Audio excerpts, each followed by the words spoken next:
सिद्ध्यन्ति च मनोरथाः। नारायणाय परिपूर्णगुणार्णवाय विश्वोदयस्थितिलयोन्नियतिप्रदाय ज्ञानप्रदाय विबुधासुरसौख्यदुःखसत्कारणाय वितताय नमो नमस्ते। चक्रम्यस्य भुजाग्रमेत्य ललितं विद्युत्प्रभं राजते शङ्को यस्य विराजते करतले सम्पूर्णचन्द्रप्रभः मालायस्य सचम्बका सतिलका साशोकनीलोत्पला सोऽस्मात् पातु षडर्धविक्रमगतिस्त्रैलोक्यनाथो हरिः। यो विद्याद्यैरशेषैः मनसि विनिहितैः क्लेशसंज्ञैस्त्रिदोषैः अस्पृष्टो निर्गुणत्वात् परमगुरुरजकर्मभिस्तत् फलैर्वा सर्वज्ञत्वादीप्तो निरतिशयसुखप्राप्तिहेतुर्यतीनां सोनादीर्वासुदेवः श्रमयतु दुरितं जन्म जन्मार्जितं नः। द्वैपायनोष्टपुटनिःसृतमप्रमेयं पुण्यं पवित्रमतपापहरं शिवं च यो भारतं समधिगच्छति वाच्यमानं किं तस्य पुष्करजलैः अभिषेचनेन जयति पराशरसूनुः सत्यवती हृदयनन्दनो व्यासः।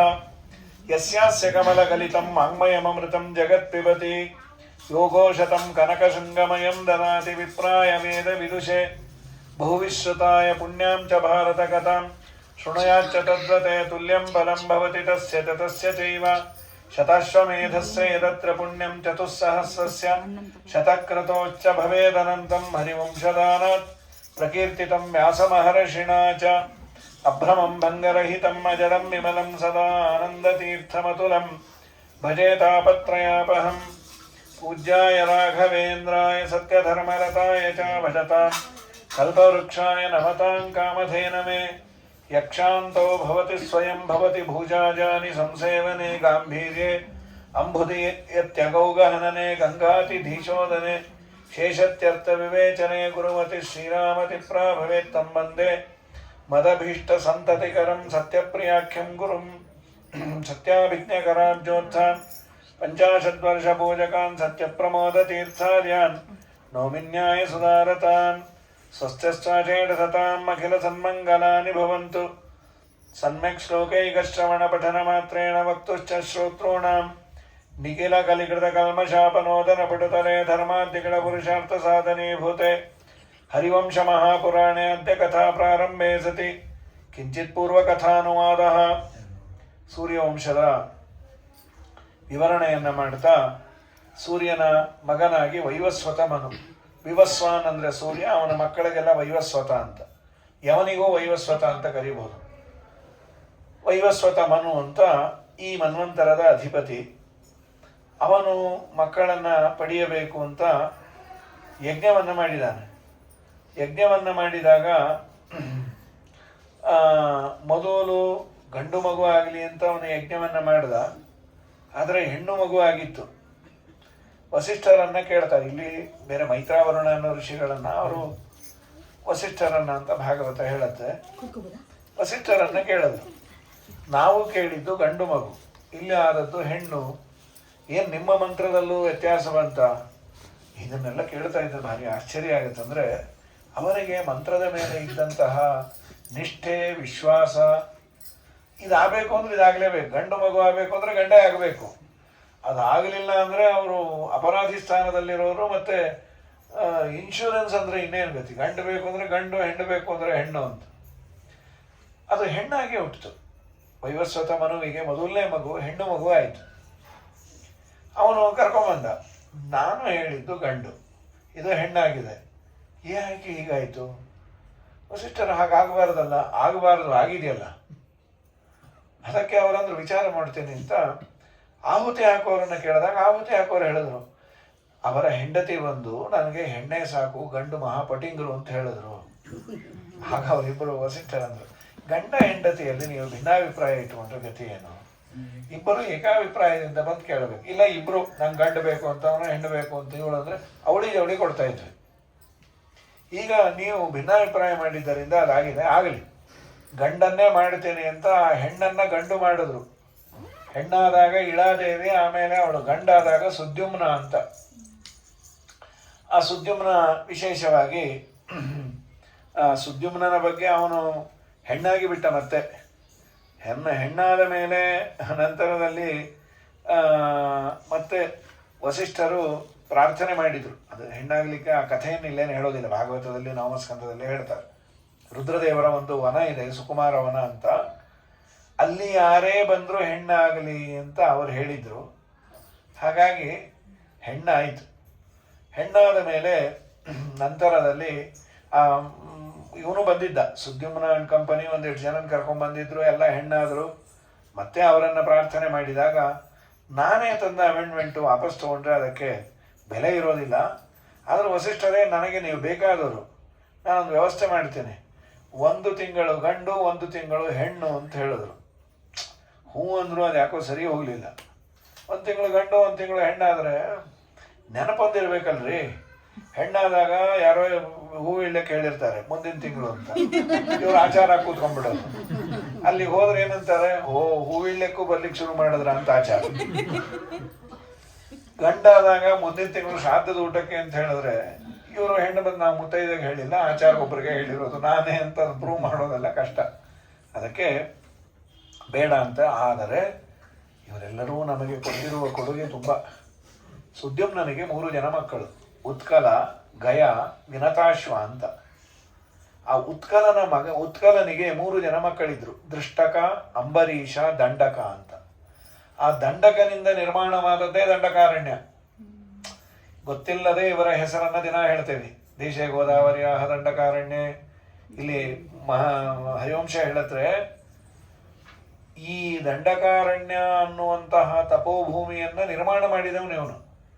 ಭೂಮಿ ನಿರ್ಮಾಣ ಅಂತಲ್ಲ, ಈ ಜಾಗ ಇತ್ತು. ಆ ಜಾಗ ಒಂದು ತಪಸ್ಸಿಗೆ ಯೋಗ್ಯವಾದ ಭೂಮಿ ಆಗಬೇಕು ಅಂದರೆ ಅದಕ್ಕೆ ಬೇಕಾದಂತಹ ಯಜ್ಞ, ಯಾಗ, ಪಾರಾಯಣ, ದೊಡ್ಡ ದೊಡ್ಡವರನ್ನೆಲ್ಲ ಕರೆದುಕೊಂಡು ಬಂದು ಅವರ ಪಾದಧೂಳಿಯನ್ನು ಹಾಕಿಸಿ ಮಾಡಿದರೆ ಒಂದು ತಪೋಭೂಮಿ ಆಗತ್ತೆ. ಅದನ್ನು ಮಾಡಿದ ಪುಣ್ಯಾತ್ಮ, ಅದನ್ನು ಯಶ್ಚಕಾರ ಮಹಾತ್ಮ ವೈ ದಂಡಕಾರಣ್ಯ ಮುತ್ತಮಂ ವನಂ ತಲ್ಲೋಕ ವಿಖ್ಯಾತಂ ತಾಪಸಾನಾಂ ಅನುತ್ತಮಂ. ತಪಸ್ವಿಗಳಿಗೆ ಇದಕ್ಕಿಂತ ಶ್ರೇಷ್ಠವಾದ ಇನ್ನೊಂದು ಭೂಮಿ ಇಲ್ಲೇ ಇಲ್ಲಂತ. ಅನುತ್ತಮ ಅನ್ನೋದು ತುಂಬ ಬೆಲೆ ಇದೆ. ಆಚಾರ್ಯರು ಅನುವ್ಯಾಖ್ಯಾನದಲ್ಲಿ ಬಳಸ್ತಾರೆ ಅನುತ್ತಮಂ ಅಂತ ಈ ಬ್ರಹ್ಮಸೂತ್ರಗಳಿಗೆ. ಮುಂದೆ ಅದೇ ಬಂದು ಇಲ್ಲಿ ಇಲ್ಲ. ವಾಸುದೇವ ಸಹಸ್ರನಾಮದಲ್ಲಿ ಒಂದು ಮಾತಿದೆ, ಅಲ್ಲಿ ವಿಶೇಷದಲ್ಲಿ ಬರೆದಿದ್ದಾರೆ. ಇವನು ಪವಿತ್ರವಾದ ದಂಡಕಾರಣ್ಯ ಅಂತ ಮಾಡಿಟ್ಟ. ಬಹಳ ದಿವಸಗಳವರೆಗೂ ಋಷಿಮುನಿಗಳು ತಪಶ್ಚರ್ಯವನ್ನು ಮಾಡ್ತಾ ಇದ್ರು. ಮತ್ತೆ ಯಥಾ ಪ್ರಕಾರ ಅಯೋಗ್ಯರು ಬಂದು ರಕ್ತಪಾತವನ್ನು ಮಾಡಿ ಈ ಭೂಮಿಯನ್ನು ಹಾಳು ಮಾಡಿಟ್ಬಿಟ್ರು. ರಾಮಚಂದ್ರ ಇಲ್ಲೆಲ್ಲ ತಪಸ್ವಿಗಳು ಇದ್ದಾರೆ, ಮುಂದೆ ಬರ್ತಾರೆ ಅನ್ನೋ ದೃಷ್ಟಿಯಿಂದ ಲಂಕೆಗೆ ಹೋಗಬೇಕಾದ್ರೆ ದಂಡಕಾರಣ್ಯದ ಮೇಲೆ ಬಂದು ಅವನು ಪಾದಸ್ಪರ್ಶ ಮಾಡಿದ್ದರಿಂದ ಈ ಭೂಮಿ ಪವಿತ್ರ ಆಯಿತು. ಇದು ವಾಸುದೇವ ಸಹಸ್ರನಾಮದಲ್ಲಿ. ರಾಮಚಂದ್ರ ಇದೇ ರೂಟಲ್ಲಿ ಬರಲಿಕ್ಕೆ ಕಾರಣ ಏನು ಅಂದರೆ, ತನ್ನ ವಂಶದ ಪೂರ್ವಜನು ಮಾಡಿದ ಈ ಭೂಮಿಗೆ ಬೆಲೆ ಯಾವಾಗಲೂ ಇರಲಿ ಅಂತ ಅವನು ಓಡಾಡಿದ್ದಂತೆ. ಇಲ್ಲೆಲ್ಲ ಬಂದಿಯಾನೆ. ಅಲ್ಲಿ ರಾಮನ ಇದು ದೊಣೆ ಬಿಸಿ ಇದೆಲ್ಲ ಇದೆಯಲ್ಲ, ನಮ್ಮ ನಾಮಚಿಲುವೆ, ಇದರಲ್ಲಿ ದೇವರಾಯನ ದುರ್ಗದಲ್ಲಿ ಶ್ರೀರಾಮಚಂದ್ರ ಇಲ್ಲಿ ಓಡಾಡಿದ ದಂಡಕಾರಣ್ಯದಲ್ಲಿ. ಹಾಗಾಗಿ ವಿಶೇಷವಾಗಿ ವನಂ ತತ್ರ ಪ್ರವಿಷ್ಟ ಮಾತ್ರಸ್ತು ನರಪಾಪಾತ್ರ ಮುಚ್ಚತೆ. ಬಹಳ ಹೇಳ್ತಾರ್ರಿ, ದಂಡಕಾರಣ್ಯದಲ್ಲಿ ಪ್ರವೇಶ ಮಾಡುವುದರಿಂದಲೇ ಪವಿತ್ರರಾಗ್ತೀವಂತೆ. ಆಮೇಲೆ ಯಜ್ಞ, ಯಾಗ, ಹೋಮ, ದಾನ, ಸ್ನಾನ ಇಲ್ಲಿದ್ರೆ ಪವಿತ್ರರು ಅಂತ. ಏನೋ ಜನ್ಮಾಂತರದ ಪುಣ್ಯ ವಿಶೇಷದಿಂದ ದಂಡಕಾರಣ್ಯದಲ್ಲಿ ನಮ್ಮನ್ನು ಹುಟ್ಟಿಸಿದಾನೆ. ಇಲ್ಲೇ ಇದ್ದೇವೆ, ಇಲ್ಲಿ ಬಿಟ್ಟು ಹೋಗಿಲ್ಲ. ಆದರೆ ಇಲ್ಲಿ ಹುಟ್ಟಿದ್ದೀವಿ ಅಂತ ಹರಿವಂಶ ಹೇಳಿದಾಗ ಸಣ್ಣ ಕೂತು ಬಿಡಬಾರ್ದು. ಹುಟ್ಟಿದಾಗ ಒಂದಿಷ್ಟು ಸಾಧನೆಯನ್ನು ಮಾಡಬೇಕು. ಸುದ್ಯುಮ್ನಶ್ಚ ದಿವಮ್ಯಾತ ಏಲಂ ಉತ್ಪಾದ್ಯ ಭಾರತ. ನಂತರದಲ್ಲಿ ಇದಾದ ನಂತರದಲ್ಲಿ ಅವನಿಗೆ 10 ಜನ ಮಕ್ಕಳಾದರು. ಈ ಸುದ್ಯುಮ್ನ ನಂತರದಲ್ಲಿ ಇಕ್ಷ್ವಾಕು, ನೃಗ, ಶರ್ಯಾತಿ, ದಿಷ್ಟ, ದೃಷ್ಟ, ಕರುಷಕಾನ್, ನರಿಷ್ಯಂತಂ ಪೃಷದ್ರಂಚ, ನಾಭಾಗಂಚ ನಭಂಬಿಗುಹು ಅಂತ. ಅದರಲ್ಲಿ ಒಬ್ಬನ ಕಥೆಯನ್ನು ಇಲ್ಲಿ ಹೇಳ್ತಾ, ಆನರ್ಥ ಅಂತ ಅದು ದೇಶವೂ ಹೌದು. ಅವನು ಆನರ್ಥ ವಿಷಯ ಚೈವ ಪುರಿ ಚಾಸೀತ್ ಕುಶಸ್ಥಲಿ ಅಂತ ಪುರ. ಇವತ್ತು ದ್ವಾರಕೆಗೆ ಕುಶಸ್ಥಲಿ ಅಂತ ಹಿಂದೆ ಹೆಸರಿತ್ತು. ಇವತ್ತಿನ ದ್ವಾರಕಾ ಪಟ್ಟಣವೇ ಕೃತಯುಗದಲ್ಲಿ ಅದರ ಹೆಸರು ಕುಶಸ್ಥಲಿ ಅಂತ. ಇವರೆಲ್ಲ ಆಳಿದ ಭೂಮಿ ಅದು. ಇದೇ ವಂಶದಲ್ಲಿ ರೇವ ಅಂತ ಒಬ್ಬ ರಾಜ, ಅವನಿಗೆ 100 ಜನ ಮಕ್ಕಳು. ಕಕುದ್ಮಿ ಅಂತ ಅವನ ಮಕ್ಕಳ ಹೆಸರು. ಜ್ಯೇಷ್ಠ ಪುತ್ರ ಶತಸ್ಯಾಸೀತ್ ರಾಜ್ಯಂ ಪ್ರಾಪ್ಯ ಕುಶಸ್ಥಲಿ. ಅವನು ಬ್ರಹ್ಮದೇವರ ಬಳಿಯಲ್ಲಿ ಬಂದ. ರೇವತಿ ಅಂತ ಮಗಳಿದ್ಲು. ಒಂದು ಗಂಡು ಬೇಕು ಅಂತ ಅಲ್ಲಿ ಬಂದಾಗ 1-2 ನಿಮಿಷ ಇಲ್ಲೊಂದು 2 ಹಾಡಾದ ಮೇಲೆ ನೀ ಕೂತ್ಕೊ ಅಂತ. ಮುಹೂರ್ತ ಭೂತಂ ದೇವಸ್ಯ ಮಾರ್ತ್ಯಂ ಬಹು ಯುಗಂ ಪ್ರಭೋ. ಅದು 2 ಯುಗವೇ ಮುಗಿದೋಗಿತ್ತು. ಆಮೇಲೆ ಕೇಳಿದಾಗ ಬಲರಾಮನಿಗೆ ಕೊಟ್ಟು ಮದುವೆ ಮಾಡು ಅಂತ ಹೇಳಿದ್ರಂತೆ. ಇಲ್ಲಿ ಯಾರೋ ಮೊನ್ನೆ ಪುರಾಣ ಹೇಳಿದಾಗ ಅವ್ರು ಇದೆಲ್ಲ ಸಾಧ್ಯವ ಅಂದರೆ ಅವರೊಂದೇನೋ ಸೈಂಟಿಫಿಕ್ ಆಗಿ ಫಿಸಿಕ್ಸೋ ಕೆಮಿಸ್ಟ್ರಿಯನ್ನು ನೋಡಿ ಇಲ್ಲಿಂದ ಚಂದ್ರಲೋಕಕ್ಕೂ ನಮಗೂ 10 ಮಿನಿಟ್ಸ್ ಗ್ಯಾಪ್ ಇದೆಯಂತ. ಈ ರಾಕೆಟು ಇದೆಲ್ಲ ಹೋಗೋ ಸ್ಪೀಡ್ಗೆ ಆ 10 ಮಿನಿಟ್ಸನ್ನು ಇಲ್ಲಿ ಎಕ್ಸ್ಟ್ರಾ ಕೊಟ್ಟು ಹೋದರೆ ಅಲ್ಲಿ ರೀಚ್ ಆಗುತ್ತಂತೆ. ಇಲ್ಲ 10 ನಿಮಿಷದ ಮುಂಚೆ ಆದರೆ ಕೆಳಗೆ ಕೃಷ್ಣಾರ್ಪಣೆ ಆಗಿಬಿಡತ್ತಂತೆ. ಅಂದರೆ ಇಲ್ಲಿರುವ ಚಂದ್ರಲೋಕಕ್ಕೆ 10 ನಿಮಿಷ ಗ್ಯಾಪ್ ಇದೆ. ಮೇಲೆ ಹೋಗ್ತಾ ಹೋಗ್ತಾ ಹೋಗ್ತಾ ಟೈಮು, ಅದು ಯಾವುದೋ ಒಬ್ಬ ಸೈಂಟಿಸ್ಟ್ ನ್ಯೂಟನ್ನು ಟೈಮನ್ನು ಸ್ಟ್ಯಾಟಿಕ್ ಅಂತ ಹೇಳಿದ ನ್ಯೂಟನ್. ಟೈಮ್ ಅದು ಮೂವ್ ಆಗೋದಿಲ್ಲ ಅಂತ. ನಂತರ ಬಂದ ಐನ್ಸ್ಟೈನ್ ಅವನು ಹೇಳಿದ ಟೈಮು ಅದು ಮೂವ್ ಆಗುತ್ತೆ, ಅದು ಸಾಪೇಕ್ಷ ಅಂತ. ಥಿಯರಿ ಆಫ್ ರಿಲೇಟಿವಿಟಿಯಲ್ಲಿ ಟೈಮ್ ಮೂವ್ ಆಗುತ್ತೆ ಅಂತ. ಥಿಯರಿ ಆಫ್ ರಿಲೇಟಿವಿಟಿ ಅಂತಂದರೆ ಈಗ ಒಂದು ಕಾರು 80 ಕಿಲೋಮೀಟ್ರ್ ಫಾಸ್ಟಲ್ಲಿ ಹೋಗ್ತಾ ಇದೆ, ಅದರ ಹಿಂದೆ ಸ್ವಲ್ಪ ಹಳೆಯ ಕಾರು 60 ಕಿಲೋಮೀಟ್ರ್ ಫಾಸ್ಟಲ್ಲಿ ಹೋಗ್ತಾ ಇದೆ. ಆ ಥಿಯರಿ ಆಫ್ ರಿಲೇಟಿವಿಟಿಯಲ್ಲಿ ಇದು ಎಷ್ಟು ಸ್ಪೀಡಲ್ಲಿ ಹೋಗ್ತಾ, ಗ್ಯಾಪ್ ಎಷ್ಟು ಅಂದರೆ 20 ಕಿಲೋಮೀಟ್ರ್ ಗ್ಯಾಪು ಇವನಿಗೂ ಅವನಿಗೂ. ಅವನು 80, ಇವನು 60, 20 ಕಿಲೋಮೀಟರ್ಸ್ ಅಷ್ಟೇ ಅಲ್ಲಿ. ಅವನು ಭಾರಿ ಫಾಸ್ಟು ಹೀಗೆ ಅಂತಲ್ಲ. ಹೀಗೆ ಥಿಯರಿ ಆಫ್ ರಿಲೇಟಿವಿಟಿಯಲ್ಲಿ ಟೈಮು ಮೂವಬಲ್ ಅಂತ ಐನ್ಸ್ಟೈನ್ ಹೇಳಿದ್ದಾನೆ. ಅದರ ಪ್ರಕಾರ ಲೈಟಿನ ಸ್ಪೀಡ್ಗಿನ್ನ ಜಾಸ್ತಿ ಮುಂದೆ ಹೋಗ್ತಾ ಇರುತ್ತಂತೆ ಮುಂದದು. ಹಾಗಾಗಿ ಬ್ರಹ್ಮಲೋಕಕ್ಕೂ ಮಾನವ ಲೋಕಕ್ಕೂ ಗ್ಯಾಪ್ ಇರುತ್ತೆ, ಯುಗಗಳ ಗ್ಯಾಪ್ ಇದೆ ಅಂತ ಅವರು. ಯುಗಗಳ ಗ್ಯಾಪು ಹೇಗೆ ಅಂತ ಅವರು ಸೈಂಟಿಫಿಕ್ನ ಪ್ರಕಾರ ವಿ ಕ್ಯಾನ್ ಪ್ರೂವ್ ಇಟ್ ಅಂತ ಒಂದು ಯಾವುದೋ ಕೋಷ್ಟಕ ತೋರಿಸಿದ್ರು. ಸರಿ ಇರಲಿಯಪ್ಪ ಅಂಥೇಳಿ ಅಂತೂ ಅಲ್ಲಿ 2 ಯುಗಗಳು ಮುಗಿದಿತ್ತು. ಆ 2 ಯುಗಗಳು ಮುಗಿದಾಗ ಇವನಿಗೆ ಯಾರು, ಇವಳಿಗೆ ಹೆಣ್ಣು ಅಂದರೆ ಗಂಡ ಯಾರು ಅಂದರೆ ನಿನ್ನ ಊರನ್ನೇ ಈಗ ಬಲರಾಮ ಕೃಷ್ಣ ಅನ್ನೋರು ಆಳ್ತಾ ಇದ್ದಾರೆ, ದ್ವಾರಕಾ ಅಂತ ಹೆಸರಾಗಿದೆ, ಬಲರಾಮನಿಗೆ ಕೊಟ್ಟು ಮದುವೆಯನ್ನು ಮಾಡು ಅಂತ ಹೇಳಿದಾಗ ನಂತರದಲ್ಲಿ ಅವನು ಬಲರಾಮನಿಗೆ ಕೊಟ್ಟು ಮದುವೆಯನ್ನು ಮಾಡಿದ್ದಾರೆ. ಇಲ್ಲಿ ನಜರ ಕೃತ್ಪಿಪಾಸಾವೈ ನಮೃತ್ಯು ಭರತರ್ಷಭ ಋತುಚಕ್ರಂ ಪ್ರಭವತೆ. ಶಾಸ್ತ್ರೀಯವಾಗಿ ಅಲ್ಲಿ ಋತುಚಕ್ರ ಇಲ್ಲ, ಮುಪ್ಪಿಲ್ಲ, ಹಸಿವು ನೀರಡಿಕೆ ಇಲ್ಲ. ಒಂದನ್ನು ಹೇಳ್ತಾರೆ, ತುಂಬ ಸುಖವಾಗಿದ್ದಾಗ ಟೈಮ್ ಪಾಸ್ ಆಗೋದು ಗೊತ್ತಾಗಲ್ಲ ಅಂತ. ತುಂಬ ಕಷ್ಟದಲ್ಲಿದ್ದಾಗ ಟೈಮ್ ಹೋಗೋದು ತುಂಬ ಕಷ್ಟ. ತುಂಬ ಕಷ್ಟ ಇಷ್ಟದೆಲ್ಲ ಅಸ್ಯೂಮ್ ಮಾಡ್ಕೊಂಬಂದು ಬೇಡ. ದ್ವಾದಶಿ ಹರಿವಾಸರ ಬಂದಿದ್ರೆ ಸಾಯ್ತಾ ಇರ್ತೀವಿ ಟೈಮ್ ನೋಡಿ ನೋಡಿ ನೋಡಿ 8:30. ಅದೇ ಹಾಳಾದ್ದು ದಶಮಿ ಹರಿವಾಸರ ಬಂದರೆ ಈಗ ಅನ್ನೋದ್ರಲ್ಲಿ ಹೊಟ್ಟೋಗಿರುತ್ತೆ. 8 ಹೋದ್ಸಲ ಯಾವುದು ಬಂದಿತ್ತು 8:20 ತಿಂದು ಕೂತ್ ಬಿಡ್ಬೇಕಾಗಿತ್ತು. ಈ ದ್ವಾದಶಿ ಬಂದರೆ 6 ಗಂಟೆಗೆ ಪೂಜೆ ಮುಗಿಸ್ ಕೂತ್ಬಿಟ್ಟಿರ್ತಾನೆ ಅವನು. ಆಯ್ತಾ ಆಗಲ್ರಿ, ನಾನು ತಿರ್ಗಿಸ್ಬೇಕಷ್ಟೇ, ಬಾಯಿ ಮುಚ್ಕೊಂಡಿರ್ರಿ, ನಾನಿಲ್ಲ ನೀನಿದೆ 2 ಬಕೆಟ್ ಉಪ್ಪಿಟ್ಟು ಹೊಡೆದು. ಹಾಗಾಗಿ ಇದು ಅಂದರೆ ಭಾಗವತದಲ್ಲಿ ಹೇಳೋದೇನೆಂದರೆ ಅರ್ಜುನ 7 ದಿವಸ ಬಿಟ್ಟು ಬರ್ತಾನೆ ಕೃಷ್ಣನನ್ನು ನೋಡ್ಲಿಕ್ಕೆ ಹೋಗಿ. 7 ತಿಂಗಳಿದ್ದಾಗಿತ್ತು ಅಂತ ಅಂದರು. ಅವನು ಹೋದದ್ದು 7 ದಿವಸ. ತಿಂಗಳು ಹೇಗೆ ಅಂತಂದರೆ ತುಂಬ ಕಷ್ಟ ಇದ್ದಾಗ ಹೊತ್ತು ಹೋಗೋದು ತುಂಬ ಕಷ್ಟ ಅನಿಸುತ್ತೆ, ಸುಖವಾಗಿದ್ದಾಗ ಹೊತ್ತು ಹೋಗಿದ್ದು. ನಮ್ಮ ಹಣೆ ಬರ ಹಾಗೆ ಅಲ್ಲ, ನಮ್ಮ ತಾರುಣ್ಯದಲ್ಲಿ ಟೈಮ್ ಪಾಸ್ ಆಗಿದ್ದೇ ಗೊತ್ತಾಗಲ್ಲ. ಗೊತ್ತಿಲ್ಲದೆ ನಾವು 60 ವರ್ಷಕ್ಕೆ ಬಂದ್ಬಿಟ್ಟಿರ್ತೀವಿ. ನಮ್ಮದು ಹಣೆ ಬರ ಅಂದರೆ ನೀಟಾಗೆಲ್ಲ ಮೇಕಪ್ ಮಾಡಿಕೊಂಡು ನಮ್ಮೊಬ್ರಿಗೆ ಮಾತ್ರ ನಾವು ಸಣ್ಣವರು ಅಂದ್ಕೊಂಡಿರ್ತೀವಿ. ಜಗತ್ತಿಗೆಲ್ಲ ಗೊತ್ತಿರತ್ತೆ ನಮ್ಮ ಡೇಟ್ ಆಫ್ ಬರ್ತ್, ನಾವು ಸಣ್ಣವರು ಅಂತ ಹೇಳ್ತಾ ಇರ್ತೀವಿ. ಸೊ ಬಹುಗೆ ನಜರಾಮ್ ರೇವತಿ ಪ್ರಾಪ್ತ ಇದೊಂದನ್ನು ಕಂಪ್ಯಾರಿಟಿವ್ ಸ್ಟಡಿ ಮಾಡಿದ್ದಾರೆ. ನಜರ ಕೃತ್ಪಿಪಾಸ, ಅಲ್ಲಿ ಕಾಲಚಕ್ರದ ಪ್ರಭಾವವೂ ಇಲ್ಲ. ನಂತರದಲ್ಲಿ ಅವನ ಕಥೆಯನ್ನು ಹೇಳಿ ಇಕ್ಷ್ವಾಕು ಮೃಗಶರ್ಯಾತಿ, ಈ ಅಕ್ಷಿ ಎಂದಾಗ ಮೂಗಿನಿಂದ ಬಂದವನು ಇಕ್ಷ್ವಾಕು, ಅದಕ್ಕೆ ಅವನಿಗೆ ಆ ಹೆಸರು. ತಾಯಿ ಗರ್ಭದಿಂದ ಬಂದಿಲ್ಲ ಅವನು. ಕೃತವಸ್ತು ಮನೋಸ್ಥಾತ ಇಕ್ಷ್ವಾಕು ರಭವತ್ ಸುತಃ ತಸ್ಯ ಪುತ್ರ ಶತಂತು ಆಸೀತ್. ಅವನಿಗೆ 100 ಜನ ಮಕ್ಕಳಿದ್ರು ಈ ಇಕ್ಷ್ವಾಕುವಿಗೆ. ಆ 100 ಜನ ಮಕ್ಕಳಲ್ಲಿ ವಿಕುಕ್ಷಿ ಅಂತ ಜ್ಯೇಷ್ಠ ಪುತ್ರ, ಅವನಿಗೊಂದು ಬಿರುದು ಬಂತು, ಶಶಾದ ಅಂತ. ಶಶಾದ ಅಂದರೆ ಮೊಲ ತಿಂದ ಅಂತ, ಬಿರುದೇನಲ್ಲ ಅದು, ಒಂದು ಅಪಕೀರ್ತಿನೇ. ಈ ಕೆಲವೆಲ್ಲ ಬಿರುದೇನಲ್ಲ. ಇವರು ಸಿಕ್ಕಾಪಟ್ಟೆ ಊಟ ಮಾಡ್ತಾರೆ ಅಂದರೆ ಅದು ಬಿರುದು ಹೇಗದು? ಅದಲ್ಲ, ಬಿರುದಲ್ಲ. ಏನದು ಅಂತಂದರೆ, ಇಕ್ಷ್ವಾಕುಸ್ತು ವಿಕುಕ್ಷುಮೈ ಅಷ್ಟಕಾಯ, ಅಷ್ಟಕ ಶ್ರಾದ್ದವನ್ನು ಮಾಡುವ ಸಂದರ್ಭದಲ್ಲಿ, ಅಷ್ಟಕ ಅಂತ ಷಣ್ಣವತಿಯಲ್ಲಿ ಒಂದು, ಇವನಿಗೆ ಹೇಳ್ದ ಮೊಲ ತಗೊಂಬ. ಪ್ರಾಯ ಇದನ್ನು ನೋಡ್ತಾ ಇದ್ರೆ ಮೊಲದ ಮಾಂಸ ಶ್ರಾದ್ದದಲ್ಲಿ ವಿಹಿತ ಅಂತ ಅನ್ನಿಸುತ್ತೆ. ಶ್ರಾದ್ದದಲ್ಲಿ ಪಿತೃಶೇಷ ಅನ್ನುವ ದೃಷ್ಟಿಯಿಂದ ಮೊಲದ ಮಾಂಸ ಭಕ್ಷಣೆ ಇತ್ತು ಅಂತ ಅನಿಸುತ್ತೆ. ಗರುಡ ಪುರಾಣದಲ್ಲಿ ಒಂದೇ ಒಂದು ಮಾತು ಹೇಳಿದ್ದಾರೆ, ಕಲಿಯುಗದಲ್ಲಿ ಮಾಂಸವನ್ನು ನಿಷೇಧ ಮಾಡಿರುವುದರಿಂದ ತಸ್ಥಾನದಲ್ಲಿ ಮಾಷವನ್ನು ಬಳಸಿ ಅಂತ. ಒಂದು ಮಾಷ ಅಂದರೆ ಉದ್ದಿನ ಬೇಳೆಯನ್ನು ಕಲಿಯುಗದಲ್ಲಿ ಮಾಂಸ ನಿಷೇಧ ಇವೆ, ಆದ್ದರಿಂದ ಬಳಸೋದಿಲ್ಲ ಅಂತ ಒಂದು ಶ್ಲೋಕ ಉಂಟು. ಇವನೇನು ಮಾಡಿದ, ಮೊಲವನ್ನು ತೆಗೆದುಕೊಂಡು ಬಂದ. ಅಡಿಗೆ ಎಲ್ಲ ಆಗಿತ್ತು. ಅಡಿಗೆಯನ್ನು ಬಡಿಸಿಯಾರೆ. ವಸಿಷ್ಠರಂದರು, ನಿನ್ನ ಮನೆಯಲ್ಲಿರುವ ಈ ಅಡಿಗೆ ಆಲ್ರೆಡಿ ಯಾರೋ ತಿಂದಿದ್ದಾರೆ, ಇದು ನಿರ್ಮಾಲ್ಯ ಅಂದರು. ಉಚ್ಚಿಷ್ಟವನ್ನು ನಮ್ಗೆ ಹಾಕ್ತಾ ಇದ್ದೀವಿ. ಇಲ್ಲ, ನಮ್ಮ ಮನೆಗೆ ಬರೋ ಅಡಿಗೆವರು ಶುದ್ಧರು, ಅವ್ರ ಬಾಯಲ್ಲೇನೋ ಹಾಕೋಮಲ್ಲ. ಮುಚ್ಚು ಬಾಯಿ ಅಂದ್ರೆ ಸರಿಯಾಗಿ ವಿಚಾರಿಸು. ಈ ಕೆಲವರು ಅಡುಗೆಯವರು ಅವ್ರು ಮೊದಲೇ ನೋಡಿಬಿಡ್ತಾರಂತ ರುಚಿ.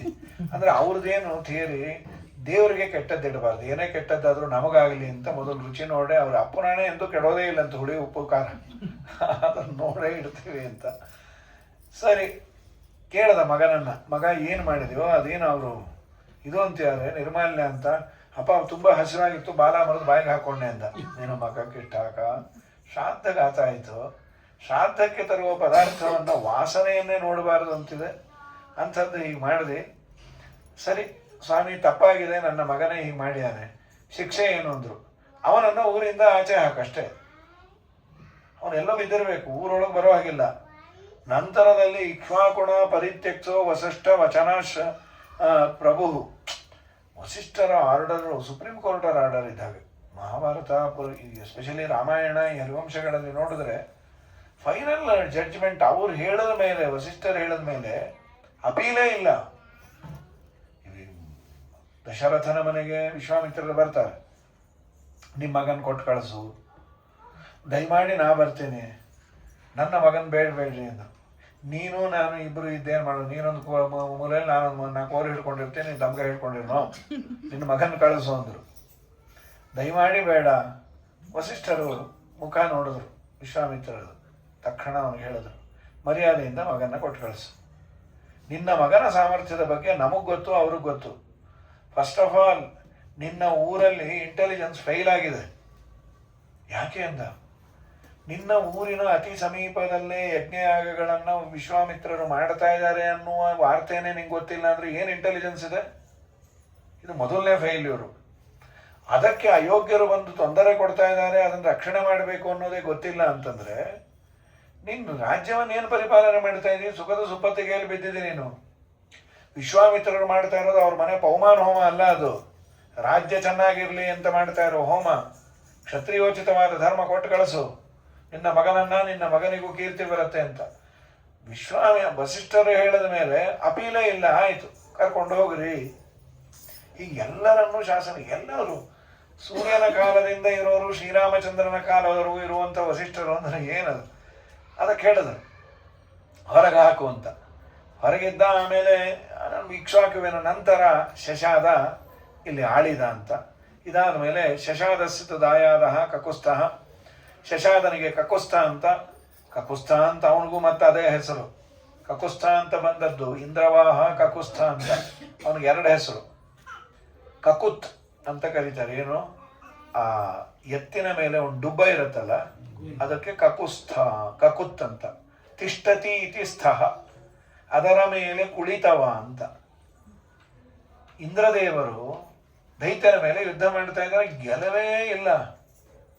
ದಿನ ಯುದ್ಧ ಸಾಕಾಗೋಯ್ತು. ಬ್ರಹ್ಮದೇವರನ್ನು ಕೇಳಿದ್ರು, ಸ್ವಾಮಿ ಗೆಲುವು ಯಾವಾಗ ಬರುತ್ತೆ, ರಿಸಲ್ಟ್ ಅನೌನ್ಸ್ ಯಾವಾಗ ಆಗುತ್ತೆ ಅಂದರು. ಅದಕ್ಕೆ ಅವರೇನು ಹೇಳಿದ್ರು, ಭೂಲೋಕದಲ್ಲಿ ಒಬ್ಬ ಇದ್ದಾನೆ, ಅವನನ್ನು ಕರೆದುಕೊಂಡು ಬಂದು ನೀವು ಅವನನ್ನು ಮುಂದೆ ನಿಲ್ಲಿಸಿ ಯುದ್ಧ ಮಾಡಿದರೆ ಅಂದರೆ ಅವನ ನೇತೃತ್ವದಲ್ಲಿ ಯುದ್ಧ ಗೆಲ್ತೀರಿ. ಅವನು ಬಂದು ಕೇಳ್ದ, ಏನಪ್ಪ ನೀನು ಬರಬೇಕು. ಅವನು ಏನು ಆಸೆನೋ ಏನೋ, ಇಂದ್ರ ನೀನು ಎತ್ತಾಗಿ ನನ್ನನ್ನು ಹೊತ್ತಾರೆ ನಾ ಬರ್ತೀನಿ ಅಂದ. ಇಂದ್ರ ಅಂದ, ಹಾಳಾಗಲಿ ಬಾ ಕಾರ್ಯವಾದಿ ಕತ್ತೆ ಕಾಲು ಕಟ್ಟು ಅಂತ ಹೇಳಿ ಇಂದ್ರ ಎತ್ತಾಗಿ ಅವನನ್ನು ಹೊತ್ತ. ಮುಂದೆ ಟೀಕಾರಾಯರಾಗಿ ಬರ್ಲಿಕ್ಕೋ ಏನೋ ಅಭ್ಯಾಸ ಮಾಡಿಕೊಂಡೋ ಏನೋ, ಅತ್ಯಂತ ಹರುಷದಿ ಎತ್ತಾಗಿರುತ್ತಿರಲು ಅಂತ ವಿಜಯದಾಸಾದಿಗಳಂತಾರೆ. ಇಲ್ಲೇನು ಹೇಳಿಲ್ಲ. ಮತ್ತೆ ಹರಿವಂಶದಲ್ಲಿ ಟೀಕಾರಾಯರು ಎತ್ತಾಗಿದ್ರು ಅಂತ ಆಚಾರ ಅಂದ್ರು, ಎಲ್ಲೋ ಏನೋ ಹೇಳಿದ್ರೆ ಸ್ವಲ್ಪ ಕನ್ಫ್ಯೂಸ್ ಮಾಡಿಕೊಡ್ತಾರೆ. ಇಲ್ಲಿ ಹೇಳಿಲ್ಲ. ಎತ್ತಾದದ್ದು ಅವರಿಗೆ ಮೊದಲನೇ ಬಾರಿ ಅಲ್ಲ, ಆಗಿದ್ರು ಅಂತ ಎಲ್ಲ. ಉಡಸ್ಸತ್ವರಗಂ ಪಿಪಾಸುರದಕಂ ಗೌರವತ್ ಪಿಬನ್ನಾಸ್ಯತಃ ಶಿಷ್ಯಸ್ಥೆ ಭವಿತ ಪುರಾರ್ಜುನ ಇವ ದ್ರೋಣಸ್ಯ ತಸ್ಮಾದ್ಯಶ ಅಂತ ಗುರುಜಾಲಾಚಾರ್ಯರು ಅಂತಾರೆ. ಸರಿ, ಅವನು ಕೂತು ಇಂದ್ರನ ಮೇಲೆ ಕೂತು ಅವನು ಯುದ್ಧ ಮಾಡಿದ್ದರಿಂದ ಅವನಿಗೆ ಎರಡು ಹೆಸರು. ಇಂದ್ರವಾಹ, ಇಂದ್ರನಿಂದ ಹೊರಲ್ಪಟ್ಟವನು. ಕಕುಸ್ಥ, ಕಕುತ್ತಿನ ಮೇಲೆ ಕುಳಿತವನು. ನಾವೆಲ್ಲ ಕಕುಸ್ಥರಾಗ್ಬೋದು. ಯಾವುದೋ ಒಂದು ಎಮ್ಮೆ ಮೇಲೆ ಕೂತ್ರೆ ನಾವು ಕಕುಸ್ತರೆ, ಆದ್ರೆ ಇಂದ್ರವಾಹ ಅಂತ ಆಗೋದಿಲ್ಲ. ಅದಕ್ಕೆ ಹೆಸರಿಡಬೇಕಷ್ಟೇ, ಇಂದ್ರಾಬಾಯಿ ಅಂತ. ಅದಕ್ಕೆ ಹೆಸರಿಟ್ಟು ಇಂದ್ರವಾಹ ಅಂತ ಅನ್ಕೋಬಹುದು. ಅಂದ್ರೆ ಎಂತೆಂಥ ರಾಜರುಗಳೆಲ್ಲ ಇದ್ರು. ಶಶಾದಸ್ಯ ತು ದಾಯಾದ ಕಕುಸ್ಥೋ ನಾಮ ವೀರ್ಯವಾನ್ ಇಂದ್ರಸ್ಯ ವೃಷಭೂತಸ್ಯ ಕಕುಸ್ಥೋ ಜಯಿತಾಸುರಾನ್ನೇ ಪೂರ್ವಂ ಆರೀಚಕೆ ಯುದ್ಧೆ ಕಕುಸ್ತತ್ತೇನ ಸಂಧಿತಃ ಅನೇನಾಸ್ತು ಕಕುಸ್ತಸ್ಯ. ಕಕುಸ್ಥನ ಮಗನ ಅನೇನನ ಮಗ ಪೃಥು, ಪೃಥುವಿನ ಮಗ ವಿಷ್ಠರಾಶ್ವ, ಅವನ ಮಗ ಆರ್ದ್ರ, ಅವನ ಮಗ ಯುವನಾಶ್ವ, ಯುವನಾಶ್ವನ ಮಗನೇ ಆವಂತಕ, ಆವಂತನಕನ ಮಗ ಬೃಹದಶ್ವ, ಬೃಹದಶ್ವನ ಮಗನೇ ಕೋಲಾಶ್ವ, ಕೋಲಾಶ್ವನ ಮಗನೇ ದುಂಧುಮಾರ. ಕೋಲಾಶ್ವನಿಗೆ ದುಂಧುಮಾರ ಅಂತ ಒಂದು ಬಿರುದು. ಮತ್ತೆ ಹೇಗೇನು ಇವನಿಗೆ ದುಂಧು ಅನ್ನುವ ದೈತ್ಯನನ್ನ ಕೊಂದದ್ದರಿಂದ ದುಂಧುಮಾರ. ಪುಟ್ಟ ಕಥೆಯನ್ನ ಹೇಳ್ತಾರೆ. ಈ ಬೃಹದಶ್ವ ರಾಜ್ಯವನ್ನೆಲ್ಲ ಆಳಿ ತನ್ನ ಮಗನಿಗೆ ಕೊಟ್ಟು ಹೋದ. ನೀನು ರಾಜ್ಯ ಆಳು, ವಾಲಂಟಿಯರ್ ರಿಟೈರ್ಮೆಂಟ್ ತಗೊಂಬರು ಸಾಕು ಅಂತ. ಅವನು ಅರಣ್ಯಕ್ಕೆ ಬಂದ ಕೂಡಲೇ ಒಬ್ಬ ಋಷಿಗಳ ಗಂಟು ಬಿದ್ದರು. ಉದಂಕ ಅಂತ. ಉದಂಕ, ಉತ್ತಂಕ ಎಲ್ಲ ಹೆಸರಿದೆ. ಮಹಾನುಭಾವರವರು. ಅವರು ಸ್ವಲ್ಪ ಕೃಷ್ಣನ ಮೇಲೆ ಕೋಪ ಮಾಡಿಕೊಂಡ ಮಹಾನುಭಾವರು. ಮುಂದೆ ಅವರಿಗೆ ಅಮೃತ ಸಿಕ್ತು. ಆ ಅಮೃತ ಸಿಕ್ಕಿದ್ದು ಇಂದ್ರದೇವರಿಗೆ ಅಮೃತ ಕೊಟ್ಟರು. ತೊಗೊಂಡೋಗಿ ಕೊಡು ಅಂದರೆ ಅವರು ಕೆಟ್ಟ ವೇಷ ಹಾಕ್ಕೊಂಡು ಅದರಲ್ಲೇ ಮೂತ್ರ ಇದ್ದಾಗಿತ್ತದು. ಅವಾಗ ಬೇಡ ಅಂತ ಚಲ್ಲಿಟ್ಬಿಟ್ಟ. ಆಮೇಲೆ ಉದಂಕ ಅನ್ನೋ ಮೇಘಗಳನ್ನು ಸುರಿಸಿ ಅನುಗ್ರಹ ಮಾಡಿದ ಅಂತ ತಾತ್ಪರ್ಯದಲ್ಲಿ ಆಚಾರ್ಯ ಹೇಳ್ತಾರೆ ಈ ಉದಂಕ ಮುನಿಯ ಕಥೆ. ಆ ಉದಂಕ ಅನ್ನೋ ಮುನಿ ಏನು ಮಾಡಿದ, ಇವನು ಬಂದಾಗ, ಅಪ್ಪ ನೀನು ಇಲ್ಲಿ ಯಾಕೆ ಬಂದ್ಯೋ? ಸ್ವಾಮಿ ವಾರಂಟಿ ರಿಟೈರ್ಮೆಂಟ್ ತೊಗೊಂಡ್ಬಂದೇನಿ. ಯಾಕೆ, ಏನಾಗಬೇಕಾಗಿತ್ತು? ನೋಡು, ಇಲ್ಲೊಬ್ಬ ದೈತ್ಯ ಇದ್ದಾನೆ ದುಂದು ಅಂತ. ಮರಳುಗಾಡಿನ ಕೆಳಗೆ ಅವನು ಇರ್ತಾನೆ. ಒಂದ್ಸಲಿ ಮೇಲೆ ಬಂದ ಅಂದರೆ 10 ಅಡಿ ಇಡೀ ಊರನ್ನು ಮುಚ್ಚಿಬಿಡೋನಂತೆ ಮರಳಿಂದ. ಇದ್ದದ್ದೇ ಆಗೆಲ್ಲ ಬೇಸ್ಮೆಂಟು, ಎಲ್ಲರೂ ಗೋವಿಂದ ಸಮಾಧಿ. ಇಡೀ ಊರೂರೇ ಸತ್ತೋಗೋದಂತೆ. ಮರಳಿಂದ ತಗೊಂಡು ನೀರಾದರೆ ಹೋಗುತ್ತೆ, ಮರಳು ಮೂಗು ಬಾಯಿ ಎಲ್ಲ ಕಡೆ ಹೋಗಿ ಸತ್ತೋಗ್ತಾರೆ. ದಯಮಾಡಿ ನೀನು ಅವನನ್ನು ಓಡಿಸು. ಸ್ವಾಮಿ, ನಾನು ಇವತ್ತು ತಾನೇ ಬಂದಿದ್ದೇನೆ, ಈ ಮತ್ತೆ ಮನೆಗೆ ಹೋದರೆ ಚೆನ್ನಾಗಿರೋದಿಲ್ಲ. ಈಗ ನಾವು ಗಂಡಸರು ಮನೆ ಬಿಟ್ಟು ಹೋಗದೆ ಅಪರೂಪಕ್ಕೆ ಎಲ್ಲನ ಒಂದು 15 ದಿನ ಹೋಗಿ ಬರ್ತೀವಿ ಅಂದಾಗ ಮನೆಯಲ್ಲಿ ಏನೋ ಒಂದು ಸಂತೋಷ ಅವ್ರಿಗೆ. ಅದನ್ನು ಹೇಳಲ್ಲ, ನೀವು ಹೋದರೆ ನಾವು ಹೇಗಿರೋದ್ರಿ ಅಂದಿರ್ತಾರೆ. ಇಲ್ಲ ಚಿನ್ನ, ಏನಾದರೂ ಅಡ್ಜಸ್ಟ್ ಮಾಡ್ಕೊ, ಏನು ಮಾಡೋದು, ಅನಿವಾರ್ಯ ಹೋಗಬೇಕು ಅಂತ. ಆಯಿತು ಪಾಪ, ಆಯಿತು ಅಂಥೇಳಿ ಇವನು ಮತ್ತೆ ಸೂಟ್ಕೇಸ್ ಇಲ್ಲ ಇಟ್ಟಂದ್ರೆ ಯಾಕೆ ಅಂದರು. ಓಲಾ ಬರಲಿಲ್ಲ. ಅಯ್ಯೋ ಮಕ್ಕಕ್ಕೆ ಇಟ್ಟಾಕ ನಾ ಮಾಡ್ಕೊಡ್ತೀನಿ ದಯಮಾಡಿ ನೀವು ಹೋಗ್ಬನ್ನಿ, ನಿಮ್ಮ ಕೆಲಸ ಮುಖ್ಯ, ನನಗೆ ಬೇಜಾರಾಗುತ್ತೆ, ನೀವು ಇಡಬೇಡ್ರಿ ಅಂಥೇಳಿ. ಈ ಓದೆಯ ಪಿಶಾಚಿ ಅಂದರೆ ಬಂದೆ ಅಂದರೆ ಚೆನ್ನಾಗಿರೋದಿಲ್ಲ. ನಾನು ಹೋಗೋದು ಇಲ್ಲ. ನಿಮ್ಗೇನು ಕೆಲಸ ಬೇಕಲ್ಲ, ನನ್ನ ಮಗನು ಸಮರ್ಥನೆ, ಅವನೇನು ದಡ್ಡ ಅಲ್ಲ. ಅವನನ್ನು ಕೇಳಿ, ಕೋಲಾಶ್ವ ಅಂತ, ಅವನು ಮಾಡಿಕೊಡ್ತಾನೆ ನಿಮ್ಮ ಕೆಲಸ ಅಂತಂದು. ಸರಿ, ಅವನನ್ನು ಬಂದು ಕೇಳಿದ್ರು, ಏನಪ್ಪ ನೀನು ವ್ಯವಸ್ಥೆಯನ್ನು ಮಾಡಿಕೊಡ್ತೀಯಾ? ಮಾಡಿಕೊಡ್ತೀನಿ ಸ್ವಾಮಿ, ನಾನು 100 ಮಕ್ಕಳಿದ್ದಾರೆ. ಕೋಲಾಶ್ವಸ್ತು ಪುತ್ರಾಣಾಂ ಶತೇನ ಸಹಪಾರ್ಥಿವ. ಕೋಲಾಶ್ವ 100 ಮಕ್ಕಳನ್ನು ಕಟ್ಕೊಂಡ್ಬಂದ. ತೋಡ್ಲಿಕ್ಕೆ ಶುರು ಮಾಡಿದ್ರು. ತೋಡಿದಾಗ ಅವನು ಒಂದಿನ ಮೇಲೆ ಬಂದ. ಇವನಿಗೊಂದು ವರ ಕೊಟ್ಟಿದ್ರು ಉತ್ತಂಕನಿಗೆ. ಯಾವ ಕ್ಷತ್ರಿಯ ಅವನನ್ನು ಕೊಲ್ಲಬೇಕು ಅಂತ ಸಂಕಲ್ಪ ಮಾಡ್ತಾನೋ ಅವನಲ್ಲಿ ದೇವರನ್ನು ನೀನು ಆವಾಹನೆ ಮಾಡಿದ್ರೆ ದೇವರೇ ಅವನನ್ನು ಕೊಲ್ಲೋದು. ಆದರೆ ಅವನು ಕ್ಷತ್ರಿಯನೇ ಆಗಬೇಕು. ದೇವರೇ ಕೊಲ್ಲೋದು. ನಾರಾಯಣನನ್ನು ಅವನಲ್ಲಿ ಆವಾಹನೆ ಮಾಡಬಹುದು ಅಂತ. ಇವನು ಯುದ್ಧವನ್ನ ಮಾಡ್ದ. ಆ ಪಾಪಿ ಏನು ಮಾಡ್ದ, ಇವನ 100 ಮಕ್ಕಳಲ್ಲಿ 97 ಮಕ್ಕಳನ್ನ ಕೊಂದಾಕ್ಬಿಟ್ಟ, ಉಳಿದ 3 ಜನ ಮಾತ್ರ. ಆದರೆ ದುಂದುವಿನ ಸಂಹಾರ ಆದಮೇಲೆ ಇವನಿಗೆ ದುಂದುಮಾರ ಅಂತ ಒಂದು ದೊಡ್ಡ ಹೆಸರು ಬಂತು. ನಂತರದಲ್ಲಿ ಆ ಉಳಿದ 3 ಜನರು ಯಾರು ಅಂತಂದ್ರೆ ದೃಢಾಶ್ವ, ದಂಡಾಶ್ವ, ರೌದ್ರಾಶ್ವ ಅಂತ. ದೃಢಾಶ್ವನ ಮಗನೇ ಹರ್ಯಶ್ವ, ಹರ್ಯಶ್ವನ ಮಗ ನಿಕುಂಭ, ನಿಕುಂಭನ ಮಗನೇ ಸಂಹತಾಶ್ವ, ಅವನಿಗೆ 2 ಮಕ್ಕಳು ಅಕೃಶಾಶ್ವ, ಕೃಶಾಶ್ವ ಅಂತ. ಈ ಸಂಹತಾಶ್ವ ಅಂತ ಒಬ್ಬ ಉಳಿದವರಲ್ಲಿ ಏನಿದ್ದ, ಅವನ ಮಗಳು ಉಮಾವತಿ ಅಂತ. ಅವಳಿಗೆ ಒಂದು ಮಗು ಆಯಿತು, ಪ್ರಸೇನಜಿತ್ ಅಂತ ಮಗ. ಪ್ರಸೇನಜಿತ್ತನ ಹೆಂಡತಿ ಗೌರಿ ಅಂತ. ಅವಳೇ ನದಿಯಾಗಿ ಹರಿದಂತೆ, ಬಾಹುದಾ ನದಿ ಅಂತ ಒಂದಿದೆ. ಅದು 2 ಕಡೆ ಇದೆ, ಯಾವ ಬಾಹುದ ಅಂತ ಇಲ್ಲಿ ಹೇಳಿಲ್ಲ. ಒರಿಸ್ಸಾ ದಾಟಿ ಆಂಧ್ರ ಪ್ರದೇಶವನ್ನು ಎಂಟ್ರಾದಾಗ ಶ್ರೀಕಾಕುಳಂ ಹತ್ರ ಬಾಹುದಾ ನದಿ ಅಂತ ಒಂದು ನದಿ ಇದೆ. ಅದು ಹೇಗೆ ನಮ್ಗೆ ಅಷ್ಟು ನೆನಪು ಅಂದರೆ ಅಲ್ಲಿ ಇಳಿದು ಊಟ ಮಾಡ್ಕೊಂಡು ಬಂದಿದ್ವಿ, ಅಡುಗೆ ಮಾಡಿಕೊಂಡು. ಅದು ಬಾಹುದ ಅಂತ. ಇಲ್ಲಿ ಒಂದು ಬಾಹುದ ಅಂತ ನದಿ ಇದೆ. ಇಲ್ಲಿಂದ ಒಂದು ಸುಮಾರು 250 ಕಿಲೋಮೀಟ್ರು ಅಗ್ರಹಾರ ಅಂತ, ಕಡಪ ಊರು. ಕಡಪದಿಂದ ಒಂದು 50 ಕಿಲೋಮೀಟ್ರು. ಯಜ್ಞವಿಟ್ಲಾಚಾರ್ಯರು ಅವರೆಲ್ಲ ಬಂದ ಊರದು, ಅವರೆಲ್ಲ ಇದ್ದ ಊರದು. ಅದು ಅಪ್ಪ ಅವರು ಇಬ್ರಾಂಪುರದ ಅಪ್ಪ ಅವರು ಪ್ರತಿಷ್ಠಾಪನೆ ಮಾಡಿ ಇಷ್ಟು ಪ್ರಾಣದೇವರು, ಉಪ್ಪಿನಕಾಯಿ ಪ್ರಾಣದೇವರು ಅಂತ. ಅದಕ್ಕೆ ಯಾಕೆ ಉಪ್ಪಿನಕಾಯಿ ಪ್ರಾಣದೇವರು ಅಂದ್ರೆ ಉಪ್ಪಿನಕಾಯಿ ಕಡೆಗೆ ಮೇಲೆ ಮುಚ್ಚಿಟ್ಬಿಟ್ಟಿದ್ರು ಅದನ್ನ. ಅಪ್ಪ ಅವ್ರಿಗೆ ಸ್ವಪ್ನದಲ್ಲಿ ಬಂದು ಸಾಕಾಗಿ ಹೋಗಿದ್ರು, ಅದ್ರ ಘಾಟ್ ಕುಡಿದು ದಯಮಾಡಿ ನಾನು ಪ್ರತಿಷ್ಠಾಪನೆ ಮಾಡೋದು. ಆಮೇಲೆ ಪ್ರತಿಷ್ಠಾಪನೆ ಮಾಡಿದ್ರು. ಅಲ್ಲೊಂದು 5-6 ವಂಶದ ಜನ ಇದ್ದಾರೆ.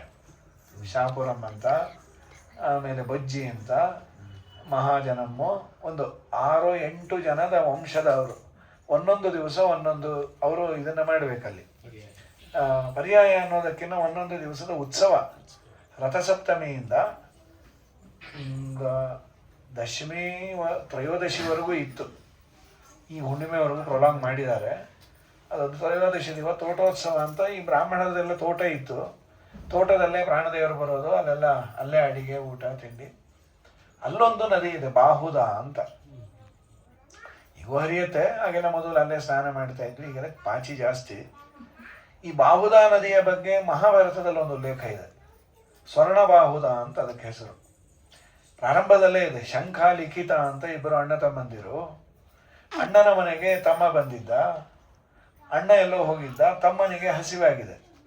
ಒಳ್ಳೆ ಮಾವಿನ ಹಣ್ಣು ಚೆನ್ನಾಗಿ ಬಿಟ್ಟಿತ್ತು, ಅಣ್ಣಂದೇ ಮನೆಯಲ್ಲಿ.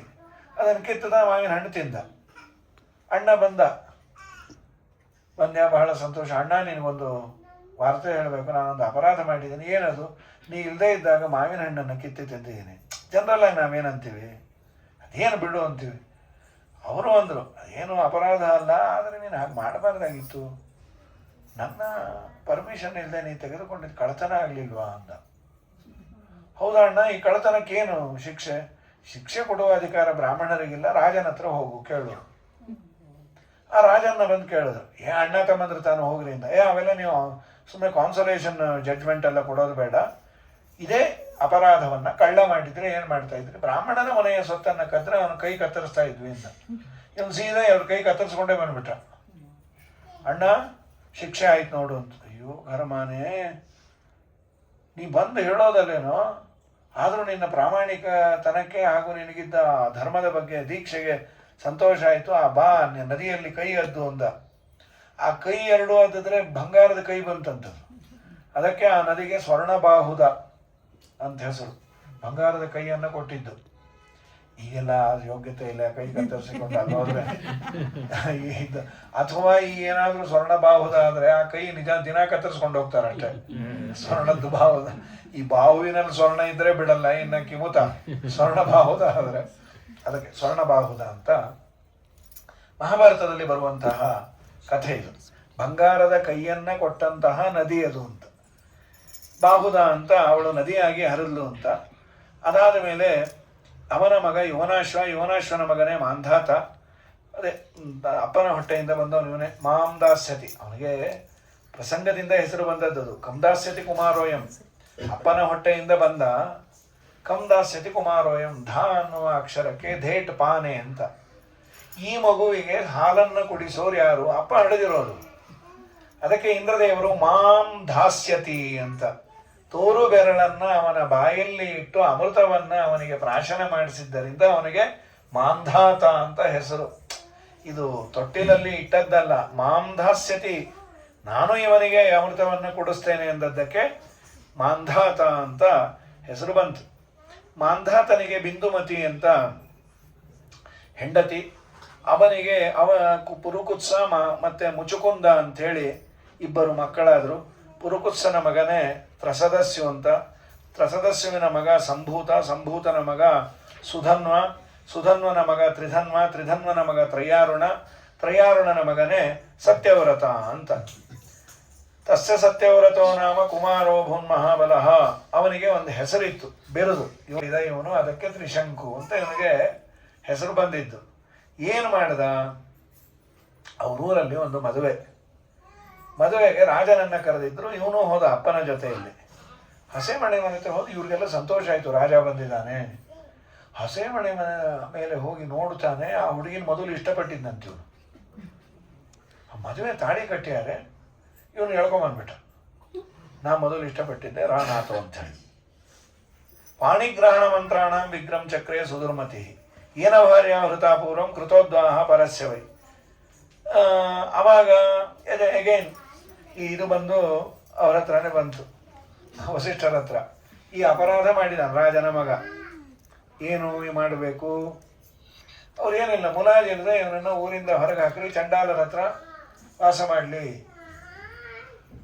ಇವನು ಅಲ್ಲಿ ವಾಸ ಮಾಡ್ತಾ ಇದ್ದ. ಇವನಿಗೆ ವಸಿಷ್ಠರ ಮೇಲೆ ಕೋಪ, ನಾನು ಅಪರಾಧಿ ಅಲ್ಲ ಅಂತ ಇವನು ವಾದ.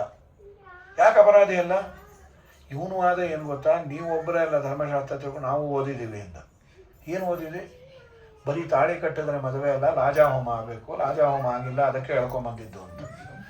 ಅದು ಒಂದು ಇದೆ, ಸಪ್ತಪದಿ ಆದರೆ ಆ ಗೋತ್ರದಿಂದ ಈ ಗೋತ್ರಕ್ಕೆ ಬಂದು. ಇದು ಯಾವಾಗ ಮದುವೆಯಾಗಿ ತಾಳಿ ಕಟ್ಟಿದ ಹುಡುಗನಿಗೆ ಏನಾದರೂ ತಕ್ಷಣ ಆದರೆ ಅಂತ, every rule as an exception.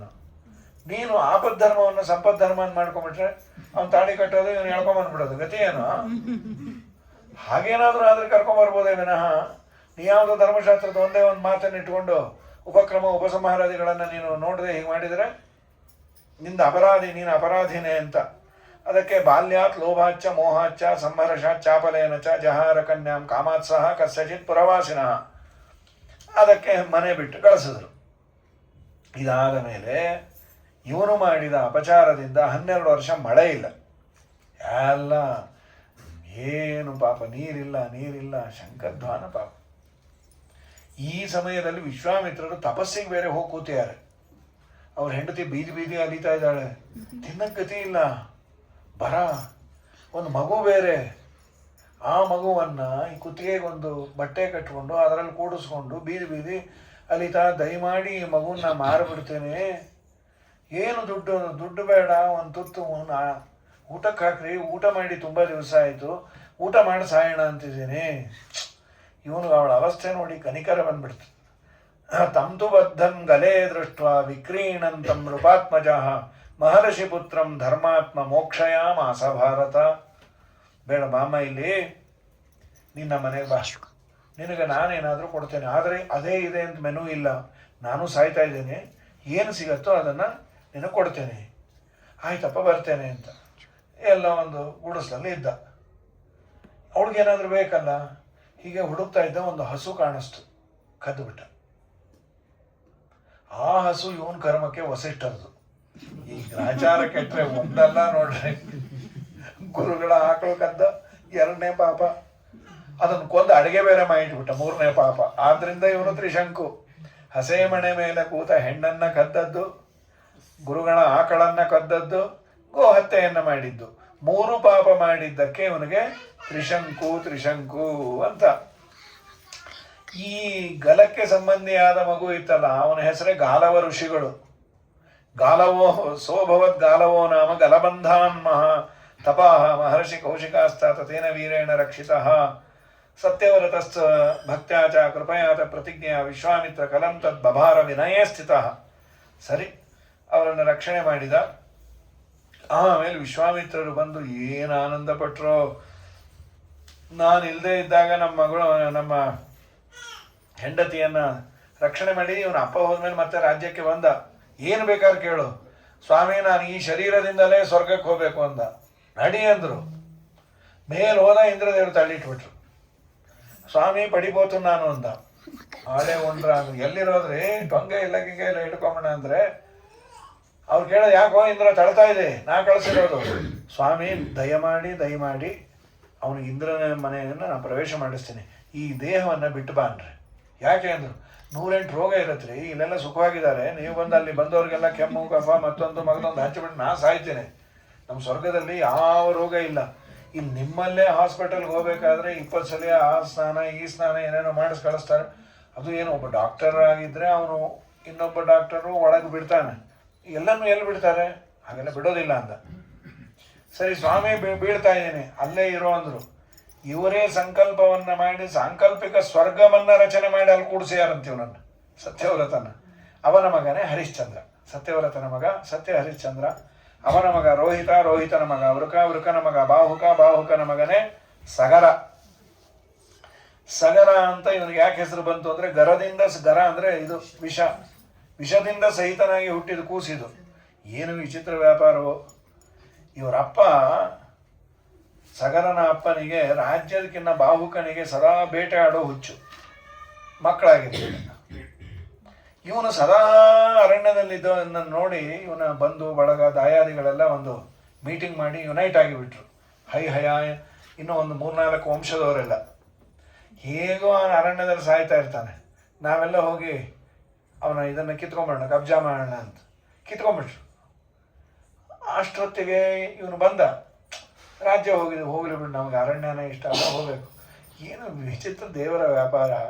ಇವನು ಅಷ್ಟು ದಿವಸ ರಾಜ ಸಿಂಹಾಸನದಲ್ಲಿದ್ದಾಗ ಗರ್ಭಿಣಿ ಆಗಿರಲಿಲ್ಲ, ಇವನು ರಾಜ್ಯ ಬಿಡಬೇಕು, ಗರ್ಭಿಣಿ ಹೆಂಡತಿ. ಏನು ಸಾಯೋದು?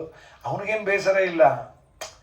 ಈ ದಾಯಾದಿಗಳಿಗೆ ಭಯ, ನಾಳೆ ದಿನ ಗಂಡು ಮಗು ಹುಟ್ಟು ವಾರಸ್ದಾರ ಅಂತ ಬಂದು ವಾರ ಮಾಡಿದ್ರೆ ಅದಕ್ಕೆ ಏನು ಮಾಡೋಣ, ಗರ್ಭದಲ್ಲಿದ್ದಾಗೆ ಅದನ್ನು ಕೊಂದಾಕ್ಬೋಣ. ಅದು ಏನು ಮಾಡೋದು? ಅವಳ ಮೆತ್ತ ಊಟ ಕರೆದು ನಮ್ಮ ಮನೇಲಿ ನೀವು ಏನಾದರೂ ವಿಷ ಹಾಕ್ಬಿಡ್ರಿ. ಕಷ್ಟವೇ ಇದು. ಊಟಕ್ಕೆ ಕರೆದು ವಿಷ ಯಾರು ಹಾಕಲ್ಲ ಅನ್ನೋ ವಿಶ್ವಾಸ ಇದೆ, ಬದುಕಿದ್ದೀವಿ. ಇದನ್ನು ಪ್ರಾಮಾಣ್ಯಂ ಸ್ವತಃ ಅಂತ ಶ್ರೀಮದ್ ಆಚಾರ್ಯ ಸಿದ್ಧಾಂತ. ಊಟ ಕೊಡ್ತೀವಿ, ಇವನ ಮೇಲೆ ನಂಬಿಕೆ ಇದೆ, ಇವರೇನು ಮಾಡಿರಲ್ಲ ಅಂತ. ಹೀಗೊಂದು ಕಾಲ ಬಂದ್ಬಿಟ್ರೆ ಗತಿ ಏನು? ಗೋವಿಂದ. ಈ ಪ್ರಾಮಾಣ್ಯ ಸ್ವತಸ್ಥ ಇದೆ ಅನ್ನೋದಕ್ಕೆ ಬದುಕಿದೀವೆಲ್ಲರೂ. ಏನು ಪ್ರಾಮಾಣ್ಯ ಸ್ವತಸ್ಥ ಅಂದರೆ ಜ್ಞಾನಗ್ರಾಹಕ ಮಾತ್ರ ಗ್ರಾಹ್ಯತ್ವ ಅಂತ ಇಷ್ಟೇ ಆದರೆ ತುಂಬ ವಿಸ್ತಾರವಾಗಿದೆ. ಸಾಕ್ಷಿ ಅಂತ ಜೀವ ಚೈತನ್ಯ ಪದಾರ್ಥದ ಜ್ಞಾನವನ್ನು ಮಾಡಿಕೊಳ್ಳುವ ಜೊತೆಗೆ ಇದು ಅದೇ ಅಂತ ನಿಶ್ಚಯ ಮಾಡಿಕೊಳ್ಳುತ್ತೆ. ಇದು ಪುಸ್ತಕ ಅಂತ ಜ್ಞಾನ ಬಂತು. ಪುಸ್ತಕ ಹೌದು ಅಲ್ಲೋ ಅನ್ನೋ ಡೌಟ್ ಇಲ್ಲ, ಪುಸ್ತಕವೇ. ಕೆಲವೊಮ್ಮೆ ಡೌಟ್ ಬರುತ್ತೆ.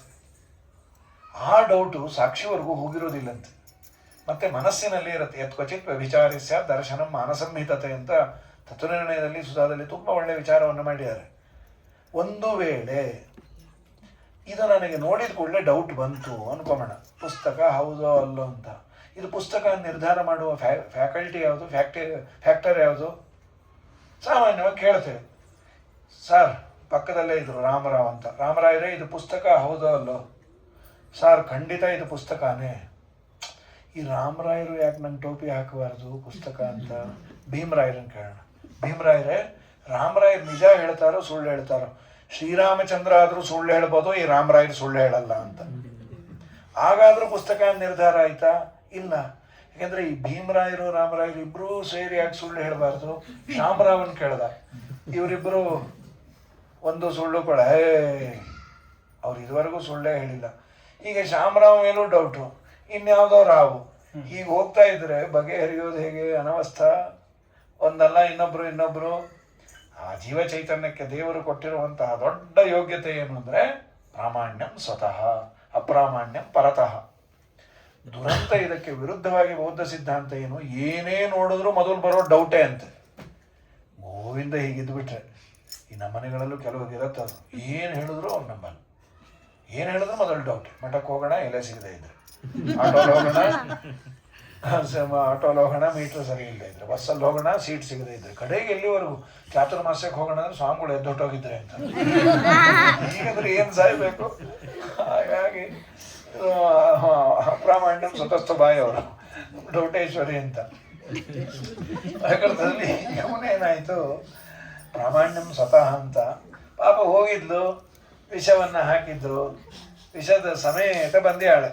ಔರ್ವರು ಅಂತ ವಸಿಷ್ಠರ ಮಗ ಶಕ್ತಿ, ಶಕ್ತಿಯ ಮಗ ಔರ್ವ ಋಷಿ ಅಂತ. ಅವನು ತೊಡೆಯಿಂದ ಹುಟ್ಟಿದ್ದರಿಂದ, ಉರು ಸಂಬಂಧಿಯಾದದ್ದರಿಂದ ಔರ್ವ ಅಂತ ಆ ಋಷಿ. ಅವನು ತನ್ನ ಆಶ್ರಮದಲ್ಲಿ ಇಟ್ಟುಕೊಂಡಿದ್ದರು. ನಿನ್ನ ಮಗುವಿಗೆ ವಿಷಪ್ರಾಶನ ಆಗಿದೆ, ನಾನು ಅದನ್ನು ಬದುಕಿಸ್ತೇನೆ ಅಂತ. ಏನು ದೇವರ ವಿಚಿತ್ರ ವ್ಯಾಪಾರ! ವಿಷ ಕುಡಿದ ಮಗು ಹೊಟ್ಟೆಯಲ್ಲಿ ಬದುಕಿತ್ತು. ಒಳ್ಳೆ ಅನ್ನ ತಿಂದದ್ರು ಈ ಕಾಲದಲ್ಲಿ ಫುಡ್ ಪಾಯ್ಸನ್ ಅಂತಾಗತ್ತೆ. ಭಗವತ್ ಸಂಕಲ್ಪ ಇತ್ತು, ಬೇಕಾತಿಲ್ಲಿ ನಾ ಉಳಿಸ್ತೀನಿ ಅಂದರು. ನಾ ಉಳಿಸೋದಲ್ಲ, ದೇವರು ಉಳಿಸೋನು. ಅವನ ಕಾಯುವ ಅವನಿಯೊಳಗೆ ದೇವದೇವೇಶ ಶ್ರೀ ಹರಿಯಲ್ಲದೆ ಕೃಷ್ಣ. ಅವನ ಕಾಯುವ ಅವನಿಯೊಳಗೆ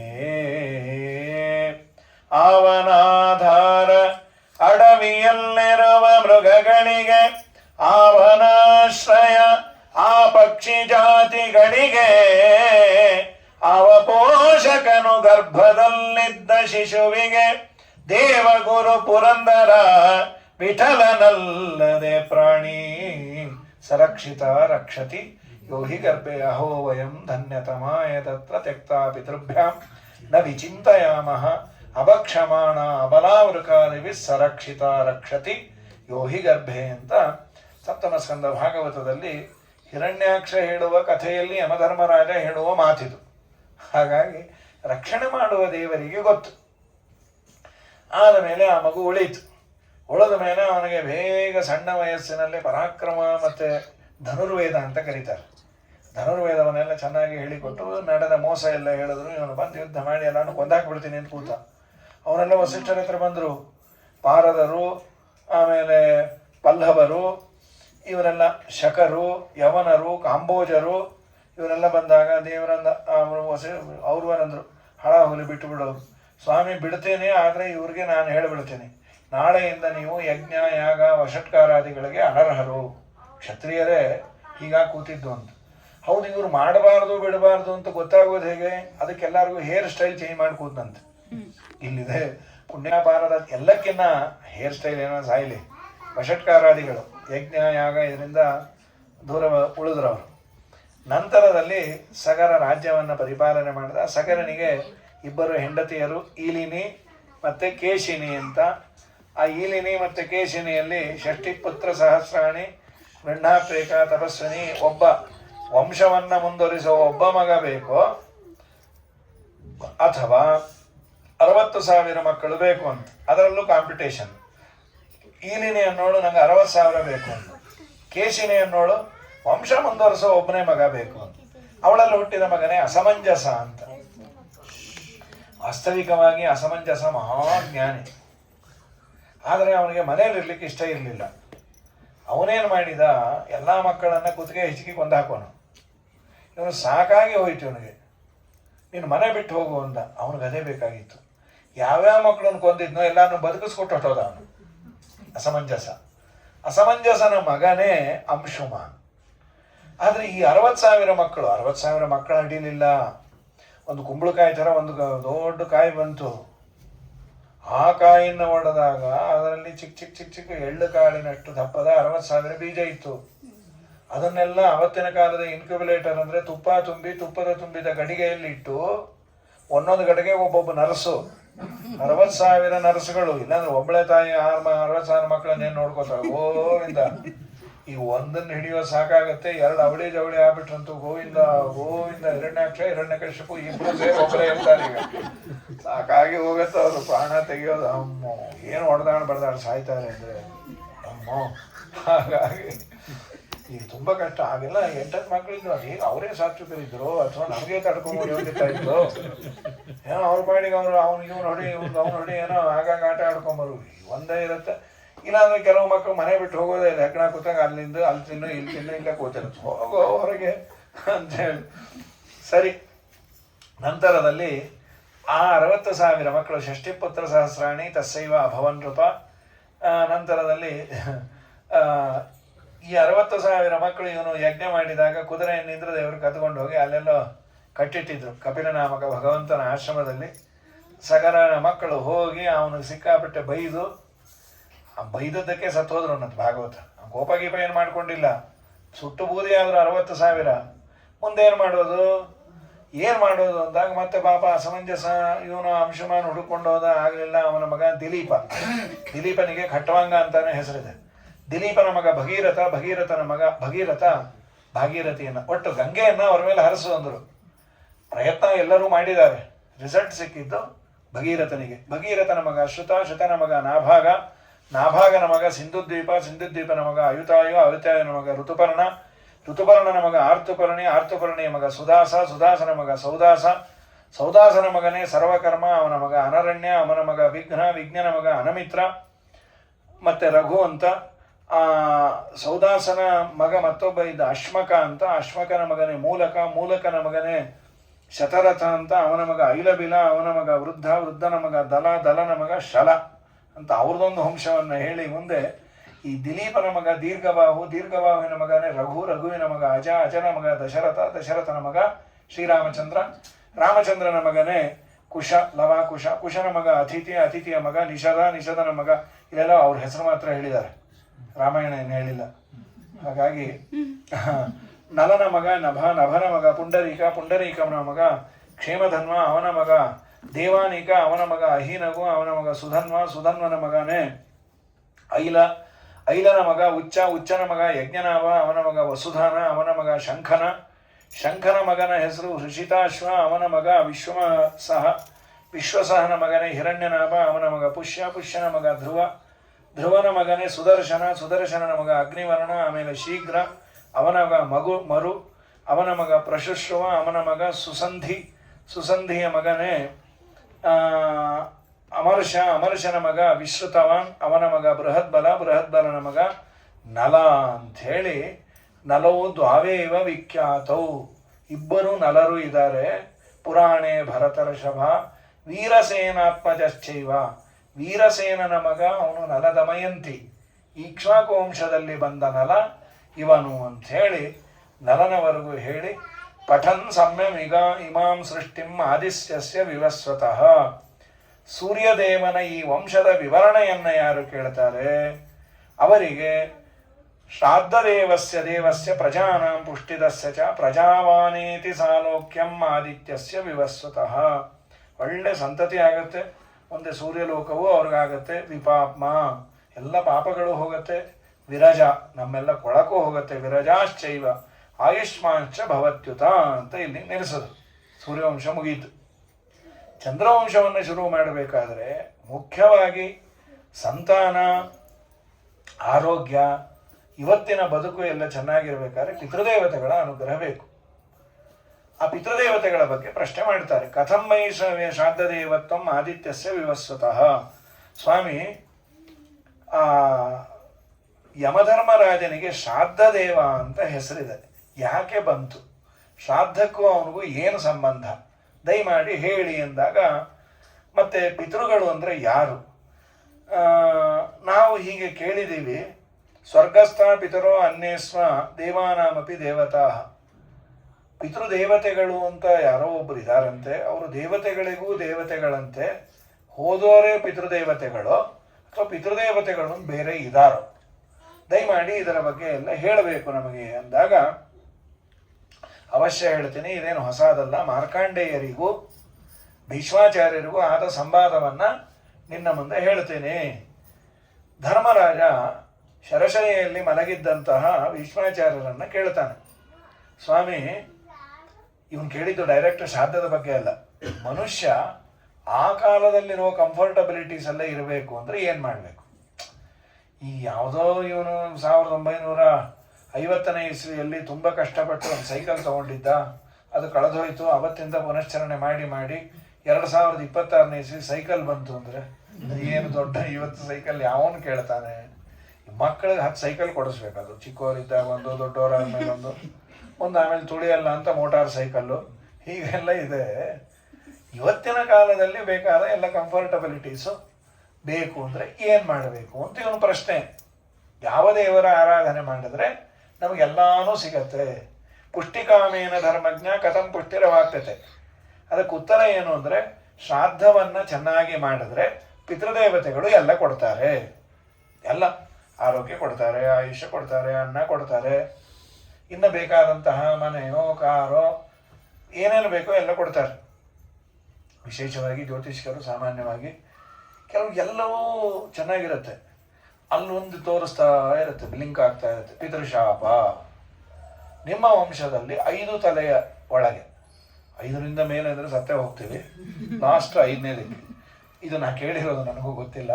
5 ತಲೆಯಲ್ಲಿ ಯಾರಿಗಾದರೂ ಸರಿಯಾಗಿ ಶ್ರಾದ್ದ ಆಗದೇ ಇದ್ದರೆ, ಅವರು ಹೋದಾಗ ಕರ್ಮಾದಿಗಳು ಸರಿಯಾಗದೇ ಇದ್ದರೆ, ಇವನಂತ ನಾನು ನಮ್ಮಪ್ಪನ ತುಂಬ ಚೆನ್ನಾಗಿ ಮಾಡಿದೆ ಅಂತ, ತುಂಬ ಚೆನ್ನಾಗಿ ಅನ್ನೋದಕ್ಕೆ ಇವನು ಹೇಳೋದೇನು, ಅವತ್ತು ಒಡೆ ತುಂಬ ಚೆನ್ನಾಗಾಗಿತ್ತು ಅಂತ. ಒಡೆ ಅಲ್ಲ, ಅಲ್ಲಿ ಶ್ರಾದ್ದ ಅವ್ರು ಮಾಡಿಸಿದ ಆಚಾರ್ಯರು ಅದೆಲ್ಲ ಸರಿಗಾಗಿತ್ತು, ಬೇಡ ಅದು ಸರಿಗಾಗಿದೆ ಅಂತ. ಅವನ ಅಪ್ಪನಿಗೆ ಏನಾಗಿದೆಯೋ ಗೊತ್ತಿಲ್ಲ. ಜೊತೆಯಲ್ಲಿ ಈ ನ್ಯಾಚುರಲ್ ಕೊಲಾಮಿಟೀಸು ಮೊದಲಿಂದ ಇವತ್ತಿನಕ್ಕಿಂತ ಹಿಂದೆ ಜಾಸ್ತಿ ಇತ್ತು.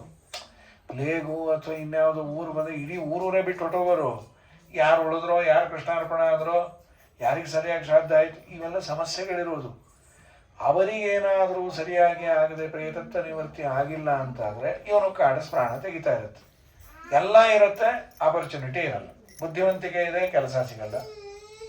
ಒಳ್ಳೆ ಕೆಲಸ ಸಿಕ್ಕಿದೆ, ಇವನಲ್ಲಿ ಉಳುಬಾಳಲ್ಲ. ಕೆಲಸವೂ ಸಿಕ್ಕಿದೆ, ಇವನು ಇದ್ದಾನೆ, ಕಂಪನಿನೇ ಕೃಷ್ಣಾರ್ಪಣ ಆಗಿಬಿಡುತ್ತೆ. ಏನೋ ಒಂದು ಏನಕ್ಕೇನೋ ಪ್ರಕಾರ ನಮಗೆ ನಾನಾ ತರಹದ ತೊಂದರೆ. ಹೀಗೆಲ್ಲ ಸಮಸ್ಯೆ ಯಾಕೆ ಅಂದಾಗ ಪಿತೃಶಾಪ. ಸೊ ಅದು XYZ whoever it is, ಯಾರು ಅಂತ ಗೊತ್ತಿಲ್ಲ. ನಮ್ಮ ಆಲ್ಜಿಬ್ರಾ ಇದ್ದಾಗ let's take n as common factor. ನಮ್ಮ ಎನ್ನಿಗೆ ಆಗಿಲ್ಲ ಸರಿಯಾಗಿ, ಅವರಿಗೆ ಮಾಡಿ ಅಂತೇಳಿ ಅದನ್ನು ಪಿತೃಶಾಪ ಮೋಚನೆಯನ್ನು ಮಾಡಿ. ಸರಿಯಾದದ್ದುಂಟು, ಪಿತೃಶಾಪವನ್ನು ಬಿಡಿಸಿಕೊಂಡ್ರೆ ಮದುವೆ ಆದದ್ದುಂಟು, ಆಮೇಲೆ ಅವರಿಗೆ ಸಂತಾನ ಚೆನ್ನಾಗಿ ಆದದ್ದುಂಟು. ಇದೇ ಇದು ಇವತ್ತಿಗೂ ಧರ್ಮ ಅನ್ನೋದು ಸರಿಯಾದ ರೀತಿಯಲ್ಲಿ ಆಚರಣೆ ಮಾಡಿದಾಗ ಅದಾದದ್ದಿದೆ. ಹಾಗಾಗಿ ಪಿತೃದೇವತೆಗಳ ಅನುಗ್ರಹ ತುಂಬ ಮುಖ್ಯ ಅಂದಾಗ ಶ್ರಾದ್ದೈ ಪ್ರೀಣಾತಿ ಪಿತೃನ್ ಸರ್ವಕಾಮ ಫಲೈ ಸಹ.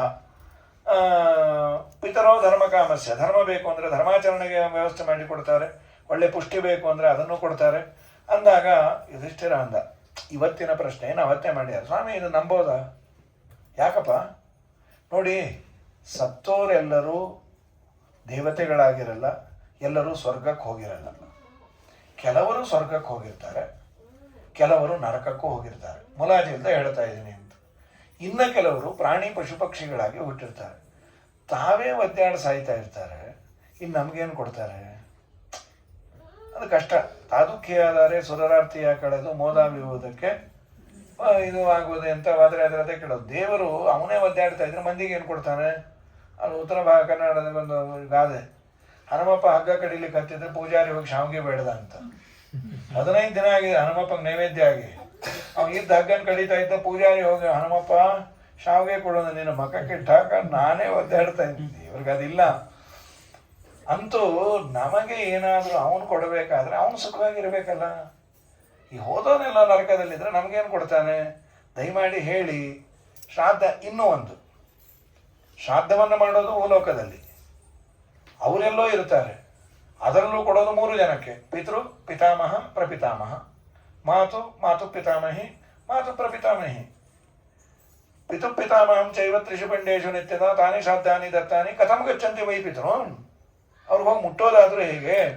ಕಥಂ ಚಶಕ್ಕಾಸ್ತೇದಾತು ನರಕಸ್ಥ ಕಥಂ ಪುನಃ. ಹಾಗಾದರೆ ಪಿತೃದೇವತೆಗಳು ಒಂದು ಬೇರೆ ಇದ್ದಾರಾ? ದಯಮಾಡಿ ಹೇಳಿ. ಇದನ್ನು ಯಾರು ಕೇಳಿದ್ದು? ಸ್ವಯಂ ಯಮಧರ್ಮರಾಜ. ಇದು ನಮಗಾಗಿ ಕೇಳಿದ್ದು. ಸ್ವಯಂ ಅವನೇ ಶಿಕ್ಷೆ ಎಲ್ಲ ಕೊಡೋದು ಶ್ರಾದ್ದ ದೇವ. ಭೀಷ್ಮವಾಚ ಅತ್ರತೆ ಕೀರ್ತಯಿಷ್ಯಾಮಿ. ಕೇಳಪ್ಪ, ನಾನು ಕೇಳಿದ್ದನ್ನು ಹೇಳ್ತೇನೆ. ನನ್ನ ಅಪ್ಪನ ಶ್ರಾದ್ದವನ್ನು ಮಾಡ್ತಾ ಇದ್ದೆ ಶಂತನುವುದು. ಇನ್ನೇನು ನಾನು ಪಿಂಡವನ್ನು ಇಡಬೇಕು. ಅಷ್ಟೊತ್ತಿಗೆ ಭೂಮಿ ಸೀಳಿಕೊಂಡು ಕೈ ಬಂತು. ಕೈ ಮಾತ್ರ ಕಾಣಿಸ್ತಾ ಇದೆ, ಪಿಂಡವನ್ನು ಇಲ್ಲೇ ಹಾಕೋ ಅಂತ ಕೇಳಿಸ್ತು. ನಾನು ಪಿಂಡವನ್ನು ದರ್ಭೆ ಮೇಲೆ ಇಡೋದು ಈ ಕೈಗೆ ಹಾಕಲ್ಲ ಅಂದೆ. ಈ ಕೈ ಯಾರದು ಗೊತ್ತಾಯ್ತಾ? ನಮ್ಮಪ್ಪನದೇ ಅಂದರು. ಅಂದೆ ನಾನು. ಅಲ್ಲೋ, ಬರೀ ಕೈ ನೋಡಪ್ಪಂದೆ ಹೇಗಂತೆ?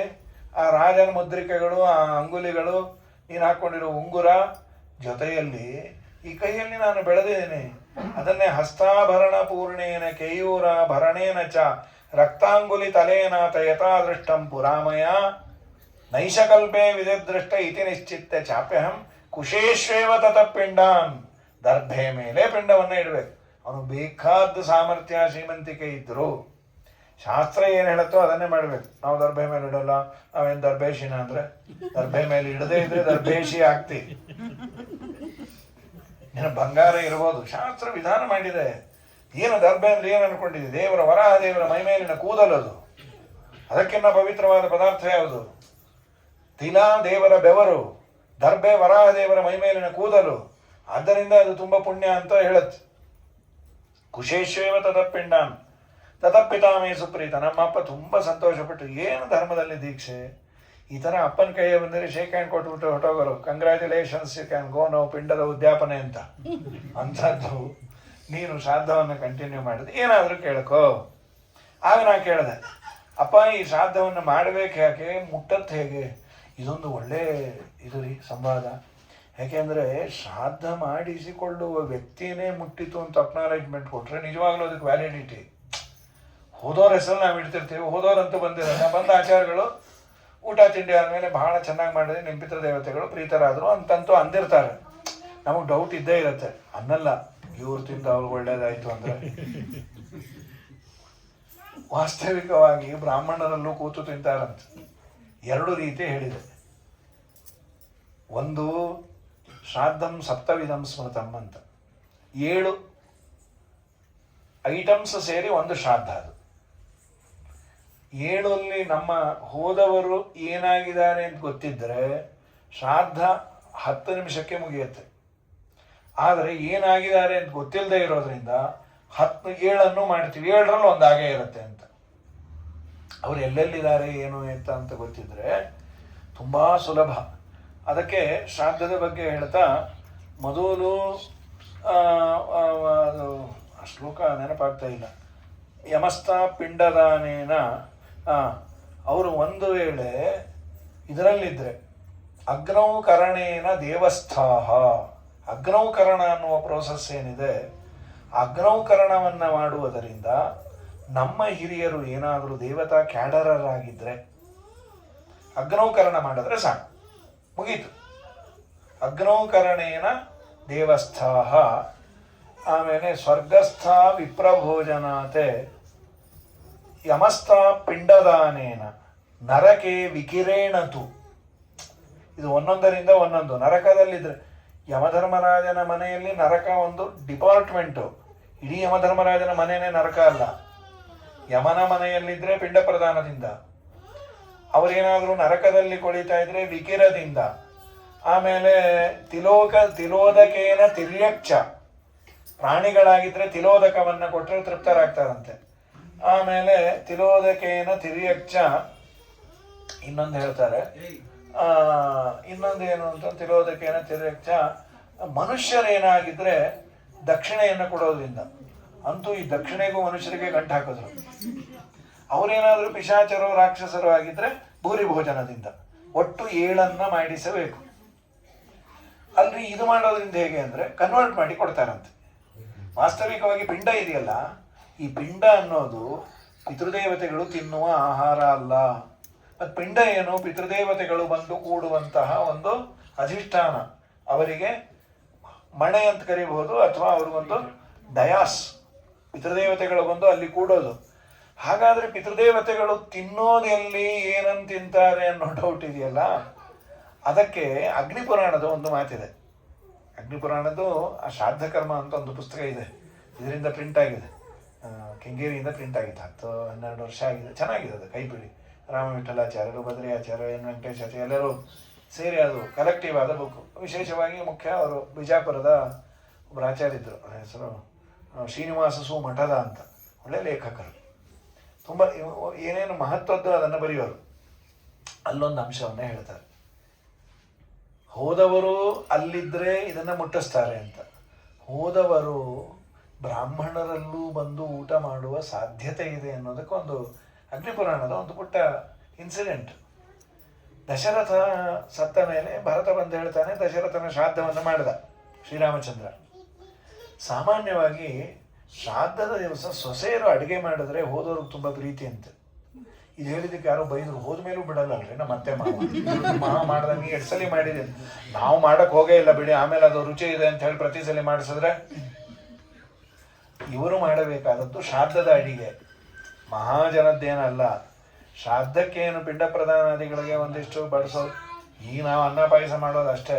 ಕೆಲವು ಪುಣ್ಯಾತ್ಮರು ಅಷ್ಟು ಮಾಡಿರ್ತಾರೆ, 10 ಐಟಮ್ ಎಲ್ಲವೂ ಮಾಡಿ ಇದ್ರ ವಿಶೇಷತ್ವನು. ಅದನ್ನು ಸೊಸೆ ಮಾಡಿದರೆ ತುಂಬ ಪ್ರೀತಿ ಅಂತ, ಚೆನ್ನಾಗಿರುತ್ತೆ ಅಂತ. ಸರಿ, ಈಗಿಂದ ಸೆನಾರಿಯೋ ಬೇರೆ, ನೀವು ಶ್ರಾದ್ದ ಮಾಡ್ಲಿಕ್ಕೆ ಬಿಟ್ರೆ ಸಾಕಾಗಿದೆ ಇವತ್ತಿಂದು. ಇರಲಿ, ಸೀತೆ ಅಡುಗೆ ಮಾಡಿದ್ಲಂತೆ ದಶರಥನ ಶ್ರಾದ್ದಕ್ಕೆ. ಸೀತಮ್ಮ ಅಡುಗೆ ಮಾಡಿದ್ಲು. ಎಲ್ಲ ಋಷಿಮುನಿಗಳೆಲ್ಲ ಊಟಕ್ಕೆ ಕೂತಿಯಾಗಿ, ಏನು ಭಾಗ್ಯ, ಶ್ರೀರಾಮಚಂದ್ರ ಮಾಡಿದ ಶ್ರಾದ್ದ, ಎಲ್ಲರೂ ಊಟಕ್ಕೆ ಕೂತಿದ್ದಾರೆ. ಎಲ್ಲರೂ ಅಡುಗೆ ಚೆನ್ನಾಗಿದೆ ಎಂದರು. ಸೀತಮ್ಮನನ್ನು ಕರೆದಂತೆ ಶ್ರೀರಾಮಚಂದ್ರ, ನೀನು ಬಂದು ಅವಕಾಶ ಕೊಡು ಅಂತ ಹೇಳು, ಅಡುಗೆ ಚೆನ್ನಾಗಿದೆ ಅಂತ. ಇಲ್ಲ ಸ್ವಾಮಿ, ನನಗೆ ಬರ್ಲಿಕ್ಕೆ ಸಂಕೋಚ ಆಗುತ್ತೆ. ಯಾಕೆ ಅಂದರು, ಜಟೆ ಕಟ್ಟಿದ ಕೂದಲು ನಾರು ಮಡಿ ಉಟ್ಕೊಂಡಿದ್ದೀನಿ, ನಾರ್ಮಲ್ ಮಡಿ ಆಗಿದ್ರೆ ಪರವಾಗಿಲ್ಲ, ಇದು ನಾರು ಮಡಿ, ಅದರಿಂದ ನಾನು ಬರಲ್ಲ. ಯಾಕೆ? ಅವ್ರಿಗೆ ಬೇಜಾರ. ಅಯ್ಯಯ್ಯೋ, ಆ ಋಷಿಮುನಿಗಳಿಗೆ ನೀನು ರೇಷ್ಮೆ ಸೀರೆ ಉಟ್ಕೊಂಡ್ರೆ ಅವ್ರಿಗೆ ಆಶ್ಚರ್ಯ, ಅವ್ರ ವೇಷ ಅವ್ರ ಭೂಷಣದಲ್ಲೇ ಇದ್ರೆ ಅವ್ರಿಗೆ ಯಾಕೆ ಪೆಕ್ಯುಲಿಯರ್ ಆಗಿರುತ್ತೆ. ಇಲ್ಲ ನನಗೆ ಆ ಋಷಿಗಳು ಕಾಣಿಸ್ತಾ ಇಲ್ಲ, ಆ ಋಷಿಗಳಲ್ಲಿ ನನ್ನ ಮಾವ ಕಾಣಿಸ್ತಾ ಇದ್ದಾನೆ ದಶರಥ. ಶ್ರೀರಾಮ ಅಂತ ಇನ್ನೂ ಒಳ್ಳೇದಾಯ್ತಲ್ವಾ? ಇಲ್ಲ ನನ್ನ ಮಾವ, ನಾನು ಮದುವೆ ಆಗಿ ತವರು ಮನೆಯಿಂದ ಬಂದಲ್ಲ, ನಿಲವಾಭರಣ ಹಾಕಿಕೊಂಡು ಬಂದ ದೃಶ್ಯ ಅವ್ರ ಕಣ್ಣಲ್ಲಿದೆ. ಈಗ ನಾನು ಎಲ್ಲ ಬೆಚ್ಚಿ ಈ ಋಷಿಮುನಿಗಳಂತೆ ಇರೋದನ್ನು ನೋಡಿದ್ರೆ ತುಂಬ ನೋವಾಗತ್ತೆ. ನನ್ನಿಂದ ನನ್ನ ಸೊಸೆಗೆ ಈ ಪರಿಸ್ಥಿತಿ ಬಂತು ಅಂತ. ಅವರ ಶ್ರಾದ್ದದ ದಿನ ಅವ್ರಿಗೆ ನೋವನ್ನು ಕೊಡಬಾರ್ದು ಅಂತಂದು. ಏನು ಮಾರಲ್ಸ್ ನೋಡಿ ಇದರಲ್ಲಿ, ಊಹಾತೀತ. ಇವತ್ತು ಆ ಥರ ಮಾವ ಬಂದರೆ ಅವರನ್ನು ನೀವು ಹೇಳಬೇಡ್ರಿ, ಕೂತಿರ್ರಿ ಅಂತ ಬೈದು ಇನ್ನೊಂಚೂರು ಹಾಕು, ಇನ್ನೂ ಹೇಳೋದಿದೆ, ಒಂದು ಒಡೆ ತಿಂತಾ ಇರಿ, ಇನ್ನೂ ಉಗಿಯೋದಿದೆ, ನಿಮ್ಮನ್ನು ಹೀಗ ಮಾಡೋದು, ನಿಮ್ಮ ಮಗನನ್ನು ಕಟ್ಟಿ ಹೇಳೋದು ಅಂತೆ. ಅದಕ್ಕೆ ಈಗ ಆಚಾರ್ಯ ನಮಗೆ ಕಾಣಲ್ಲ, ಅವ್ರ ಪಾಡಿಗೆ ಅವ್ರು ಎದ್ದೊಟ್ಟೋಗ್ತಾ ಇರ್ತಾರೆ. ಮುಖ್ಯವಾಗಿ ಹೇಳುವ ಅಂಶ ಏನಂದರೆ, ಅಗ್ನಿಪುರಾಣದಲ್ಲಿ ಅನ್ನೋದಕ್ಕೆ ಬರುವ ಬ್ರಾಹ್ಮಣ ತುಂಬ ಯೋಗ್ಯನಾಗಿರಬೇಕು. ಆ ಯೋಗ್ಯನಾಗಿದ್ದರೆ ಅವನಲ್ಲಿ ಸನ್ನಿಹಿತರಾಗ್ತಾರೆ ಅಂತ ಇದು ಒಂದು ಇದೆ. ಇಲ್ಲಾಂದ್ರೆ ಬೆಸ್ಟ್ ಇದು 7 ಶ್ರಾದ್ದಂ ಸಪ್ತವಿಧಂ ಸ್ಮೃತಂ ಅಂತೇನಿದೆ. ಅವನು ಏನೇ ಆಗಿದ್ರು, ಅವನೇನಾದರೂ ದೇವತಾ ಕ್ಯಾಡರರಾಗಿದ್ದರೆ ಅಮೃತ ಕೊಡ್ತಾರೆ ಮತ್ತು ಕನ್ವರ್ಟ್ ಮಾಡಿ. ಇಲ್ಲಿ ಅವನು ಶ್ರಾದ್ದವನ್ನು ಚೆನ್ನಾಗಿ ಮಾಡಿದ್ದಕ್ಕೆ. ಇಲ್ಲ ಅವನು ನರಕದಲ್ಲಿದ್ದರೆ ಅವನಿಗೇನು ಬೇಕೋ ಅದು, ಪ್ರಾಣಿಯಾಗಿದ್ದ ಅನ್ಕೊಳ್ಳಿ, ಅವನು ಹಸು ಗಿಸು ಆಗಿದ್ದ, ಅವತ್ತು ಒಳ್ಳೆ ಹುಲ್ಲು ಹಿಂಡಿ ಎಲ್ಲ ಸಿಗುತ್ತೆ. ಬೆಕ್ಕಾಗಿದ್ದ, 2 ಇಲಿ 1 ಲೀಟ್ರ್ ಹಾಲು ಹೇಗೋ ಸಿಗುತ್ತೆ. ಅದು ನಿಮಗೆ ಯಾಕೆ ಅಂತ ದೇವ್ರು ನಾವು ವ್ಯವಸ್ಥೆ ಮಾಡ್ತೀವಿ ಅನ್ಕೋತೀವಲ್ಲ. ದಿನಾ ಮುಚ್ಚಿಡ್ತಾ ಇದ್ದೆ ರೀ, ಫ್ರಿಡ್ಜಿಂದ ತೆಗೆದು ಒಂದು ಚೂರು ಮಾರ್ಬಿಟ್ಟು ಕಾಳ ಮಂಡ್ಯದ ಬಂದು ಅಷ್ಟು ಕುಡ್ಕೊಂಡು ಹೋಗಿದೆ. ಅದ್ರಲ್ಲಿ ಶ್ರಾದ್ದ ಆಗಿರುತ್ತೆ, ಯಾರೋ ಮಾಡಿರ್ತಾರೆ, ಅದಕ್ಕೆ ನಿಮ್ಮ ಮನೇಲಿ ಹಾಲು ಕೊಡೋದು ನಿನ್ನ ಶ್ರಾದ್ದ ಆಯ್ತು. ಹೀಗಾಗಿ ಅದು ದೇವರ ವ್ಯವಸ್ಥೆ ಆಗಿದೆ, ದೇವರ ವ್ಯವಸ್ಥೆ. ಹೀಗಾಗಿ ಇನ್ನೂ ನಮ್ಮಲ್ಲ, ಅದೆಷ್ಟು ನಿಜವೋ ಏನೋ ಗೊತ್ತಿಲ್ಲ, ಈ ಮಕ್ಕಳುಗಳು ಹುಟ್ಟಿದಾಗ 6-7 ತಿಂಗಳು ಅಥವಾ 3 ತಿಂಗಳಿಂದ ಅದು ತುಂಬ ನಗ್ತಾ ಇದ್ರೆ ನೋಡಿ, ಎಷ್ಟು ಮುದ್ದಾಗಿ ನಗ್ತಾ ಇದೆ. ಅವತ್ತು ಇಡೀ ನಗ್ತಾ ಇರೋದು ಯಾಕೆ, ಯಾರೋ ಮಾಡಿರ್ಬೇಕು ಅದರ ಹೆಸರಲ್ಲಿ ಅಂತ. ಏನೇ ಜನ್ಮದಲ್ಲ ಅದರ ಶ್ರಾದ್ದ ಮಾಡಿದರೆ ಅದು ನಗನಗ್ತಾ ಆನಂದದಿಂದ ಇರೋದು ಅಂತ. ಕೆಲವು ಉರಿತಾನೆ ಇದ್ರೆ ಏನು ಅಂದರು, ಅಮ್ಮ ಬಿಟ್ಬಿಟ್ಟಿರ್ತಾನೆ ಅಂತ. ಅದಕ್ಕೆಲ್ಲ ಪ್ರಮಾಣಗಳಿಲ್ಲ, ಯಾವುದು ಪ್ರಮಾಣ ಇದೆಯೋ ಅಷ್ಟನ್ನು ಮಾತ್ರ ನಾವು ಲೌಕಿಕವಾಗಿ ಜಾನಪದ ಮಾತುಗಳನ್ನೆಲ್ಲ ಶಾಸ್ತ್ರ ಅಂತ ಹೇಳಲಿಕ್ಕಾಗಲ್ಲ. ಶಾಸ್ತ್ರದಲ್ಲಿ ಮಾತ್ರ ಇಷ್ಟನ್ನು ಹೇಳಿದ್ದಾರೆ. 2 ರೀತಿಯಿಂದ ಹೋದವನು ಯಾವುದೇ ಲೋಕದಲ್ಲಿದ್ದರೂ ಮುಟ್ಟಿಸುವ ಜವಾಬ್ದಾರಿ ಆ ದೇವತೆಗಳಿಗೆ ಉಂಟು, ಅದನ್ನು ಕನ್ವರ್ಟ್ ಮಾಡಿ ಕೊಡ್ತಾರೆ. ಇಲ್ಲ ಅಂದರೆ ಇದು ಹೇಗೆ ಸಾಧ್ಯ? ಬೇಜಾರು ಸ್ವಾಮಿಗಳು ಹೇಳೋರು, ನಾವು ಬರೆದಂಥ ಲೆಟರು 10 ರೂಪಾಯಿ ಎಲ್ಲೋ ಮನಿ ಆರ್ಡ್ರ್ ಮಾಡ್ತೀವಿ, ಅವನಿಗೂ ಅವನು ಇದೇ 10 ರೂಪಾಯಿ ಕೊಡಬೇಕು ಅಂದರೆ ನೀವೇ ತೊಗೊಂಡೋಗಿ ಕೊಟ್ಟು ಬನ್ನಿರಿ ಅಂತ. ಅವನು ಎಲ್ಲೋ ಡೆಲ್ಲಿಲಿದ್ದಾನೆ, ಸರ್ ನೋಡು ನಾನು ಇದನ್ನು ಶ್ರೀ ಸೂಕ್ತ ಪಾರಾಯಣ ಮಾಡಿ ಮಾಡಿ ಮಾಡಿ ಮಾಡಿ 10 ರೂಪಾಯಿ ಕೊಡು, ಇದೇ 10 ಕೊಡು ಅಂದರೆ ನೀನೇ ಕೊಟ್ಟು ಬಾಪ ಅಂತ. ಇದಕ್ಕೆ ಸದೃಶವಾಗಿ ಒಂದು 100 ರೂಪಾಯಿ ಕಳಿಸ್ದೆ ಅಂದ್ಕೊಡ್ರಿ. 10 ರೂಪಾಯಿದು 10, 20 ರೂಪಾಯಿದು 5, 50 ರೂಪಾಯಿದು 2, ಅಥವಾ 100 ರೂಪಾಯಿ ನೋಟೆಗಳು ಇದನ್ನೇ ಕೊಡು ಅಂದರೆ ಆಗೋದಿಲ್ಲ, ಯಾವುದೋ ಮುಟ್ಟಿಸ್ತೀವಿ. ಇದಕ್ಕೆ ಈಕ್ವಲೆಂಟ್ ಆದದ್ದನ್ನು ಅವನು ಮುಟ್ಟಿಸ್ತೀವಿ. ಈ ನಾವು ನೀವು ಮಾಡಿಕೊಂಡಿರುವ ವ್ಯವಸ್ಥೆಯಲ್ಲೇ ಹೀಗಿದೆ. ಇನ್ನು ಈ ಡಬ್ಬಾವಾಲದು, ಮುಂಬೈ ಡಬ್ಬಾವಾಲ ಅದನ್ನು ನೋಡಿ ಅದನ್ನು ಕಾಮರ್ಸಲ್ಲಿ ಒಂದು ಪಾಠ ಅಂತ ಇಟ್ಟಾರೆ, ಡಿಸ್ಟ್ರಿಬ್ಯೂಷನ್ನು ಹೇಗೆ ಏನು ಅಂತ. ಆ ಸೆಂಟ್ರಲೈಸ್ಡ್ ಡಬ್ಬಾವಾಲ ಎಲ್ಲ ಕಡೆಯದು ಬಂದು ಆ ಏರಿಯಾದವ್ರನ್ನ ಅವರು ಕೊಟ್ಟು ಕಳಿಸಿ, ಒಂದು ರೀತಿ ಇದು ಪಿಂಡವನ್ನು ಇಟ್ಟಾಗ ಹೇಗೆ ಪಿತೃದೇವತೆಗಳಿಗೆ ಹೋಗುತ್ತೆ ಅನ್ನೋದಕ್ಕೆ ಡಬ್ಬಾವಾಲ ದೃಷ್ಟಾಂತ. ಅದು ಅವ್ರವ್ರ ಮನೆಯದೇ ಅವ್ರಿಗೆ ಹೋಗ್ತಾ ಇತ್ತು. ಹೀಗಾಗಿ ಇದು ದೇವತೆಗಳಿಗೆ ವ್ಯವಸ್ಥೆ ಗೊತ್ತು. ಈಗ ನಾವು ನೀವು ಮಾತಾಡ್ತೀವಿ, ನಮ್ಮ ಫೋನ್ ನಂಬರ್ ನಮಗೆ ಹತ್ತಲ್ವಾ? ಒಂದು ಯಥಾ ವಿಂದೇತ ಮಾತರಂ ಗಾವಹ ಯಥಾ ನಸಿ ಗಾವಹ ವಿಂದೇತ ಮಾತರಂ. 1000 ಆಕಳಿದ್ರು ಕರು ಹೋಗಿ ಅವರಮ್ಮನ ಕೆಚ್ಚಲಿಗೆ ಬಾಯಿ ಹಚ್ಚತ್ತೆ, ಇನ್ಯಾವುದೋ ಅಮ್ಮನ ಕೆಚ್ಚಲಿಗೆ ಬಾಯಿ ಹಚ್ಚಲ್ಲ. ಅದು ಹೇಗೆ? ದೇವರು ಅದಕ್ಕೆ ಅವರಮ್ಮ ಅನ್ನೋದನ್ನ ಗೊತ್ತು ಮಾಡಿದ್ದಾನೆ. ಇನ್ನೂ ಒಂದು ನೋಡಿದ್ನಪ್ಪ ಈ ಅನಿಮಲ್ ಚಾನಲಲ್ಲಿ, ಊಹಾತೀತ ಶಾಸ್ತ್ರ ಇಷ್ಟು ಚೆನ್ನಾಗಿದೆ, ಹುಚ್ಚಿಡ್ದೋಯ್ತು. ಒಂದು ಕಾಡೆಮ್ಮೆ ಮರಿ ಹಾಕ್ತು, ಜೋರು ಮಳೆ, ಎಲ್ಲ ಹೋಗಿಬಿಡ್ತು. ಆ ಮರಿ ಮಾತ್ರ ಅಲ್ಲಿದೆ. ಮಳೆ ನಿಂತು ಹೋದ ಮೇಲೆ ಸಿಂಹ ಬಂತು, ಸಿಂಹದ ಗುಂಪು, ಅದು ಲೈವ್ ಅದು ನೋಡಿದ್ದು. ಅದನ್ನು ತಿನ್ನಬೇಕು ಅಂತ ಬಂದರೆ ಅದಕ್ಕೆ ಏನೋ ವಾಸನೆ ಆ ಗರ್ಭದ್ದು, ತಿನ್ಲಿಕ್ಕೆ ಆಗ್ತಾ ಇಲ್ಲ. ಇದಕ್ಕೆ ಹಸಿವು, ಕೆಚ್ಚಲನ್ನು ಹುಡುಕೊಂಡು ಸಿಂಹದ ಹತ್ರನೇ ಹೋಗ್ತಾ ಇದೆ. ಸಿಂಹ ಹೋಗಿ ಬಿಡ್ತು. ರಾತ್ರಿ ಅದಕ್ಕೆ ಕಣ್ಣು ಕಂಡಿಲ್ಲ, ಅಲ್ಲೇ ಬಿದ್ದಿದೆ. ಮಾರನೇ ದಿವಸ ಇನ್ಯಾವುದೋ ಆಕಳು ಬಂತು, ಅದರ ಹತ್ರ ಹೋದರೆ ಆ ಆಕಳು ಸೇರಿಸ್ತಾ ಇಲ್ಲ. ಕಡೆಗೆ ಅದರ ಅಮ್ಮ ಬಂದ ಮೇಲೆ ಇದಕ್ಕೆ ಹಾಲಾಯಿತು. ಅವನು ಕಾಮೆಂಟ್ರಿಯನ್ನು ಪೂರ ಹೇಳ್ತಾ ಇದ್ದ, it was 48 hours has been, it has not taken anything but it is alive and she's mother came and she given something to it. ಇದು ದೇವರ ವಿಚಿತ್ರ ವ್ಯಾಪಾರ. ಅವರು ದೇವರಿಗೆ ಇವರು ಅಂತ ಹೇಳಲಿಲ್ಲ. 48 ತಾಸು ಉಪವಾಸ ಇದ್ಮೇಲೆ ತನ್ನ ತಾಯಿ ಬಂದ ಮೇಲೆ ತನ್ನ ತಾಯಿಯ ಹಾಲನ್ನು ಕುಡಿದು ಅದು ಬದುಕ್ತು. ಸರಕ್ಷಿತ ರಕ್ಷತಿ ಯೋಹಿ ಗರ್ಭೆ ಅನ್ನೋದು. ಹೀಗಾಗಿ ಸರಿ, ನಾವು ಕೊಟ್ಟಂತಹ ಈ ಶ್ರಾದ್ದದ ಇದೆಲ್ಲ ಸೇರೋದು ಹೇಗೆ? ಲೋಕಾಂತರಗತ ಅನುಷ್ಠಾತ ಕಿಮ ಶ್ರಾದ್ದ ಸವೀಫಲಂ ಅಂತಂದಾಗ, ನೋಡಪ್ಪ, ಪಿತೃದೇವತೆಗಳು ಅಂತ ಬ್ರಹ್ಮದೇವರ ವಕ್ಷಸ್ಥಳದಿಂದ ಹುಟ್ಟೋದು. ನಿನ್ನೆ ಹೇಳಿದ್ದು ದೇವತೆಗಳಿಗೆ ಬ್ರಹ್ಮದೇವರು ಒಂದು ಕೆಲಸ ಕೊಟ್ಟ, ನೀವು ನನ್ನನ್ನು ಪೂಜೆ ಮಾಡಿ.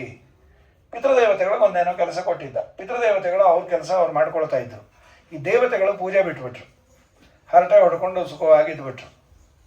ಬ್ರಹ್ಮದೇವರು ಶಾಪ ಕೊಟ್ಟರು, ನಿಮ್ಗೆ ಹೇಳೋ ಕೆಲಸ ಬಿಟ್ಟು ಏನೋ ಹರಟೆ ಹೊಡಿತಾ ಇದ್ದೀರಿ, ಪೀಠ ಪೂಜೆ ಮಾಡಿರಿ ಅಂದರೆ ನೀವು ಪೇಟ ಪೂಜೆ ಮಾಡ್ತಾ ಕೂತಿದ್ದೀರಿ, ಬರೀ ಹೊತ್ತಿನೋದು ಬಿಡೋ ಮಾಡೋದು, ನಿಮ್ಗೆ ಜ್ಞಾನ ತಿರೋಧಾನ ಆಗಲಿ ಅಂದ್ಬಿಟ್ರು. ಓ ಅಂತ ಅಳ್ತಾ ಕೂತರು ದೇವತೆಗಳು. ಜ್ಞಾನ ಹೋದರೆ ಗತಿ ಏನು, ತುಂಬ ಕಷ್ಟ ಅಂತೀರಿ, ನಮ್ಗೆ ಅದರದ್ದು ಗೊತ್ತಿಲ್ಲ, ಪರವಾಗಿಲ್ಲ, ಯಾಕೆಂದ್ರೆ ಇದ್ರೆ ತಾನು ಹೋಗಕ್ಕೆ ನಿಮಗೆ ಅಂತ 5 ವಿದ್ಯೆಮೂಲ್ಯದು ಗರ್ವಮೂಲ್ಯದು ಅಂತ. ಜ್ಞಾನ ಇದ್ದರೆ ತಿರೋಧಾನ. ಜ್ಞಾನದ ಲಾಸ್ ತುಂಬ ದೊಡ್ಡ ಲಾಸ್ ಅದು. ಆಗ ಅವರಂದರು, ಆ ಪಿತೃದೇವತೆಗಳನ್ನು ಕೇಳ್ರಿ, ಜ್ಞಾನೋಪದೇಶ ಮಾಡ್ತಾರೆ. ಯದ್ಯಪಿ ಪಿತೃದೇವತೆಗಳು ಬ್ರಹ್ಮದೇವರ ವಕ್ಷಸ್ಥಳದಿಂದ ಒಮ್ಮೆ ಹುಟ್ಟಿದ್ರು, ದೇವತೆಗಳಿಂದ ಮತ್ತೊಮ್ಮೆ ಹುಟ್ಟಿದ್ದಾರೆ ಅವರು. ಹಾಗಾಗಿ ದೇವತೆಗಳಿಗೆ ಮಕ್ಕಳೂ ಹೌದು. ಪಿತೃದೇವತೆಗಳು ದೇವತೆಗಳಿಗೆ ಮಕ್ಕಳು. ಹಾಳಾಗಿ ಹೋಗಲಿ, ನಮ್ಮ ಜ್ಞಾನ ಹಾಳಾಗಿ ಹೋಗಿದೆ, ನಮ್ಮ ಮಕ್ಕಳ ಹತ್ರನೇ ಕೇಳೋಣ ಅಂತ ಬಂದರು. ಅವ್ರು ಪಾಠ ಹೇಳ್ಕೊಟ್ಟು ಏನಂದ್ರು, ಮಕ್ಕಳ ನಾಳೆ ಒಪ್ಪಿಸ್ಲಿಲ್ಲ ಅಂದರೆ ನೋಡ್ರಿ ಅಂದರು. ಅಯ್ಯೋ, ನಿಮ್ಮ ಮಕ್ಕ ಕಿಟ್ಟಾಕ, ನಿಮ್ಮ ಹತ್ರ ಬಂದಿದ್ದೀವಿ ಅಂತ ನಮ್ಮನ್ನ ಮಕ್ಕಳ್ರ ಅಂತೀರಾ, ನಾಳೆಯಿಂದ ನಾವು ನಿಮ್ಮ ಹತ್ರ ಪಾಠಕ್ಕೆ ಬರೋಣ, ಬಿಟ್ಕೊಳ್ರಿ ಅಂದರು. ನಮಗೇನು ಲಾಭ? ಬ್ರಹ್ಮದೇವರ ಹತ್ರ ಬಂದರು, ಸ್ವಾಮಿ ಅವರು ದುರಹಂಕಾರ ಜಾಸ್ತಿ, ನಮ್ಮನ್ನೇ ಮಕ್ಕಳಿರ ಅಂತ ಸಂಬೋಧನೆ ಮಾಡ್ತಾರೆ, ಸರಿಯಾಗೇ ಇದೆಯಲ್ಲ ಅಂದ್ರೆ, ನೀವು ಸರಿಗಿದೆ, ಅವ್ರಿಗಿದೆ ಸಪೋರ್ಟ್ ಮಾಡ್ರಿ. ಅಲ್ಲೋ, ನೀವು ಯೂಯಂ ಶರೀರ ಕರ್ತಾರಹ, ನೀವು ಶರೀರ ಕೊಟ್ಟಿದ್ದಕ್ಕೆ ಅವರ ಅಪ್ಪ, ತೇತು ಜ್ಞಾನ ಪ್ರದಾತಾರಹ, ನಿಮ್ಗೆ ಅವರು ಜ್ಞಾನ ಕೊಟ್ಟಿದ್ದರಿಂದ ಅವರ ಅಪ್ಪನೇ.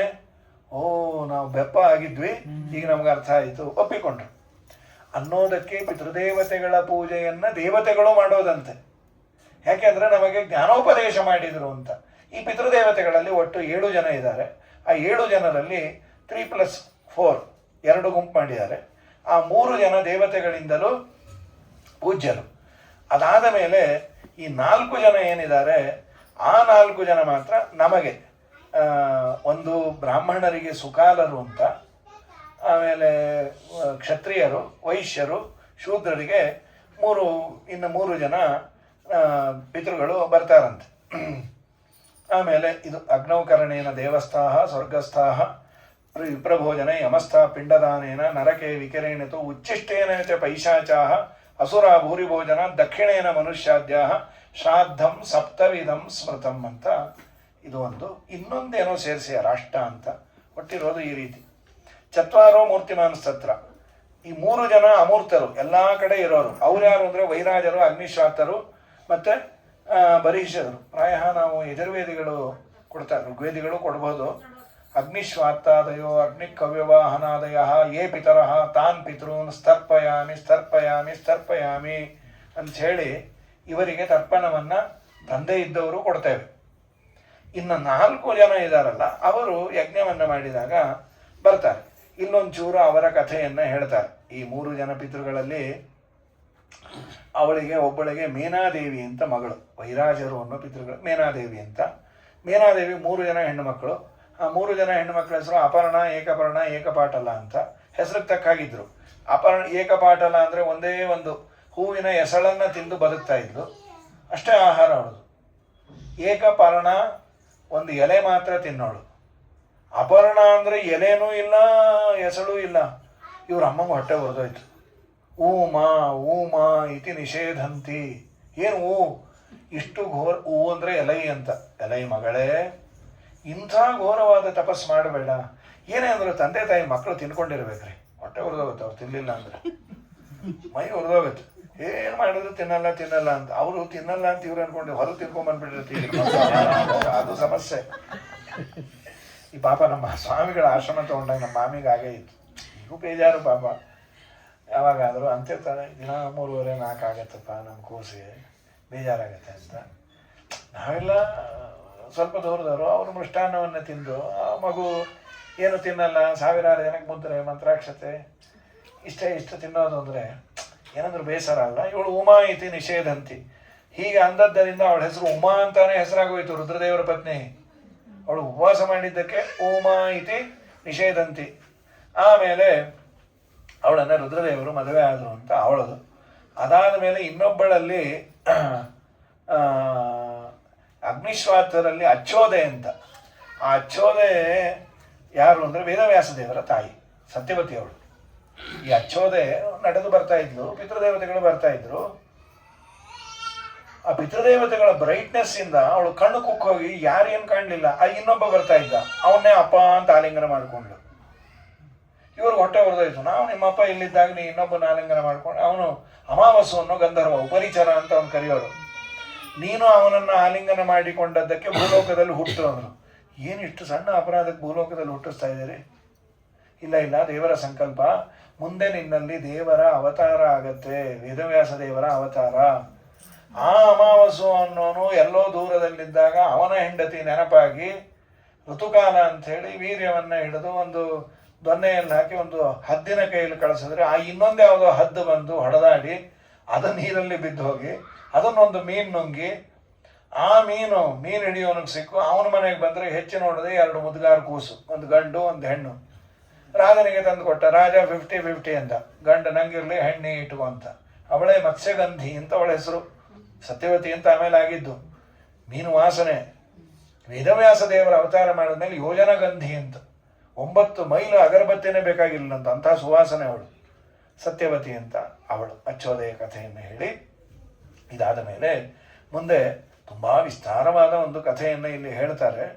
ನಾವು ಶ್ರಾದ್ದದಲ್ಲಿ ಆ 2 ಶ್ಲೋಕವನ್ನು ಹೇಳ್ತೇವೆ. ಸಪ್ತವ್ಯಾದಾದ ಶಾರಣೇಶು ಮೃಗಾ ಕಾಲಂಜರೇಗಿರು ಚಕ್ರವಾಕ ಶರದ್ವೀಪೆ ಹಂಸಾ ಸರಸಿಮಾನಸೆ ತೇಬಿಜಾತ ಕುರುಕ್ಷೇತ್ರೆ ಬ್ರಾಹ್ಮಣ ವೇದಪಾರಗಾ ಪ್ರಸ್ತುತ ದೀರ್ಘಮಧ್ವಾನಂ ಯೂಯಂ ಕಿಂ ಅವಸೀದತ. ಅದು ಫೈನಲ್ ಜಡ್ಜ್ಮೆಂಟ್. ಅದು 7 ಜನ ಏನು ಶ್ರಾದ್ದವನ್ನು ಭಕ್ತಿಯಿಂದ ಮಾಡಿದರೆ ಏನಾಗತ್ತೆ ಅನ್ನೋದಕ್ಕೆ ಈ ಕಥೆ. 7 ಜನ ವಿಶ್ವಾಮಿತ್ರರ ಪುತ್ರರು ಭರದ್ವಾಜರ ಆಶ್ರಮದಲ್ಲಿದ್ದರು. ಅವರಿಗೆ ಹೇಳಿದ್ರು, ನೀವೆಲ್ಲ ಹೋಗಿ ಆಕಳನ್ನು ಮೇಯಿಸ್ಕೊಂಬನ್ನಿ. ಅವೆಲ್ಲೋ ದೂರ ಹೋಗಿದ್ದಾರೆ. ಅಲ್ಲಿ ಹೋದರೆ ಏನು ಗತಿ ಇಲ್ಲ. ಆಕಳು ಹುಲ್ಲಿದೆ, ಇವರು ತಿನ್ಲಿಕ್ಕೆ ಏನು ಗತಿ ಇಲ್ಲ. ಅವ್ರಿಗೆ ಹಸಿವಾಯಿತು. ಅಯ್ಯೋ ನಾವು ಮನೆ ಸೇರೋದ್ರಲ್ಲಿ ಸತ್ತೋಗ್ತೀವಿ. ಈ ಕೆಲವರು ಜಾಗಿಂಗ್ ಸೀದಾ ಹೊಟ್ಟೋಗ್ತಾರೆ 10 ಕಿಲೋಮೀಟ್ರು. ವಾಪಸ್ ಬರ್ಬೇಕಾದ್ರೆ ಕೈಯಲ್ಲಿ ಪೈಸಾ ಇಲ್ಲ, ಒದ್ದಾಡಿ ಸಾಯ್ತಾರೆ. ಅದಕ್ಕೆ ಯಾವತ್ತು ಸರ್ಕ್ಯುಲರ್ ಆಗಿ ಸುತ್ತಾ ಇದ್ರೆ ಅಲ್ಲೇ ಸಾಯ್ತಾ ಇರ್ತೀವಿ. ಅದಕ್ಕೆ ಪಾರ್ಕಲ್ಲಿ ಸೂತ್ರ ಅನ್ನೋದು. ಹೋದಷ್ಟು ವಾಪಸ್ ಬರಬೇಕು ಅನ್ನೋ ಜ್ಞಾನ, ಇನ್ನೂ ಶಕ್ತಿ ಇದೆ ಅಂತ ಹೋದರೆ ಸರಿ. ಏನು ಮಾಡೋದು? ಇವರಲ್ಲಿ ಒಬ್ಬ ಹೇಳ್ದ, ನೋಡು ಈಗ ನಾವು ಏನು ಹೊಟ್ಟೆಗಿಲ್ಲ ಅಂದರೆ ಸತ್ತು ಹೋಗ್ತೀವಿ, ನನಗೊಂದು ಐಡಿಯಾ ಇದೆ. ಏನದು ಅಂದರು. ಏನಿಲ್ಲ, ಈ ಆಕಳಲ್ಲಿ ಒಂದನ್ನು ಕೊಂದು ಬಣ್ಣ ತಿಂದಾಕೊಂಡು ಛೇ ಛೇ ಛೇ ಛೇ ಛೇ ಛೇ, ನಾವು ಬ್ರಾಹ್ಮಣರು ಗೋಹತ್ಯೆಯನ್ನು ಮಾಡೋದು ಅದು ಗುರುಗಳ ದ್ರೋಹ, ಸತ್ಕೊಳ್ರಿ ಅಂತ. ಒಂದು ಅರ್ಧ ಗಂಟೆ ಆದಮೇಲೆ ಅವನಂದ, ನೀ ಹೇಳಿದ್ದೆ ನಿಜ, ಹಸಿವು ಜಾಸ್ತಿ ಆಗ್ತಾ ಆಗ್ತಾ ಧರ್ಮ ಪಕ್ಕಕ್ಕೆ ಹೋಗುತ್ತೆ, ಬದುಕಿದ್ರೆ ಸಹ ಆಮೇಲೆ ಮುಂದೆ ಏನು ಮಾಡೋಣ, ಒಂದು ಕೆಲಸ ಮಾಡಿ ಗೋವನ್ನು ಕೊಂದರು. ಅದರಲ್ಲೊಬ್ಬ ಅವನ ಹೆಸರು ದಿನಾ ಶ್ರಾದ್ದ ಮಾಡೋನು. ಅವನಂದ, ದಯಮಾಡಿ ಹಾಗೆ ತಿನ್ನೋದು ಬೇಡ, ಪಿತೃವರ್ತಿ ಅಂತ ಅವನ ಹೆಸರು. ನಾನು ಶ್ರಾದ್ದ ಮಾಡಿದ್ದೀನಿ, ಅದನ್ನು ಪಿತೃದೇವತೆಗಳು ನೈವೇದ್ಯ ಮಾಡಿಬಿಡ್ತೀನಿ, ಪಿತೃಶೇಷ ಅಂತ ಹೊಡೆಯೋಣ ಅಂತ. ಅಂದರೆ ಅಧರ್ಮದಲ್ಲೇ ಧರ್ಮದ ಹುಡುಕಾಟ ಅಂತ. ಮಸಾಲೆ ದೋಸೆ ತಿಂದರೂ ನಾವು ನೈವೇದ್ಯ ಮಾಡೇ ತಿಂತೀವಿ ಅಂತ ಕೆಲವರು ಸಮಾಧಾನ. ಅದನ್ನು ನೈವೇದ್ಯ ತೀರ್ಥ ತೊಗೊಂಡು ಪಂಚಗವ್ಯ ಹಾಕಿ ತಗೋತೀವಿ ಬರುತ್ತೆ ಅಂತ. ಹಾಗಾಗಿ ಸರಿ, ಇವು ನೈವೇದ್ಯ ಮಾಡಿ ಅದನ್ನು ತಿಂದರು. ಮನೆಗೆ ಬಂದರು, ಒಂದು ಆಕಳು ಇದು ಹುಲಿ ಬಂದಿತ್ತು, ಅದು ಸುಳ್ಳು ಹೇಳಿದ್ರು. ಆಮೇಲೆ ಸತ್ತೋದ್ರು ಬೇಗ. 7 ಜನ ವ್ಯಾಧರಾದರು. ವ್ಯಾಧ ಜನ್ಮದಲ್ಲಿ ಪ್ರಾಣಿ ಹಿಂಸೆ ಮಾಡಿ ಅಪ್ಪ ಅಮ್ಮ ಹೋದ ಮೇಲೆ ಪ್ಯೂರ್ ವೆಜಿಟೇರಿಯನ್ ಆಗ್ಬಿಟ್ರು, ಪ್ರಾಣಿ ಹಿಂಸೆಗೆ ಹೋಗಲೇ ಇಲ್ಲ. ಹಿಂದಿನ ಜನ್ಮ ಸಂಸ್ಕಾರ ಇತ್ತು. ಆಮೇಲೆ 7 ಜನ ಜಿಂಕೆಗಳಾದರು. ಜಿಂಕೆ ಆದಾಗೂ ಯಾವ ಜಿಂಕೆ ಸಹವಾಸ ಮಾಡಲಿಲ್ಲ, ಮೃಗ ಕಾಲಂಜರಾಗಿರು. ಆಮೇಲೆ ಚಕ್ರವಾಕ ಪಕ್ಷಿಗಳಾದರು, ಹಾಗೂ ಗಂಭೀರವಾಗಿದ್ದರು.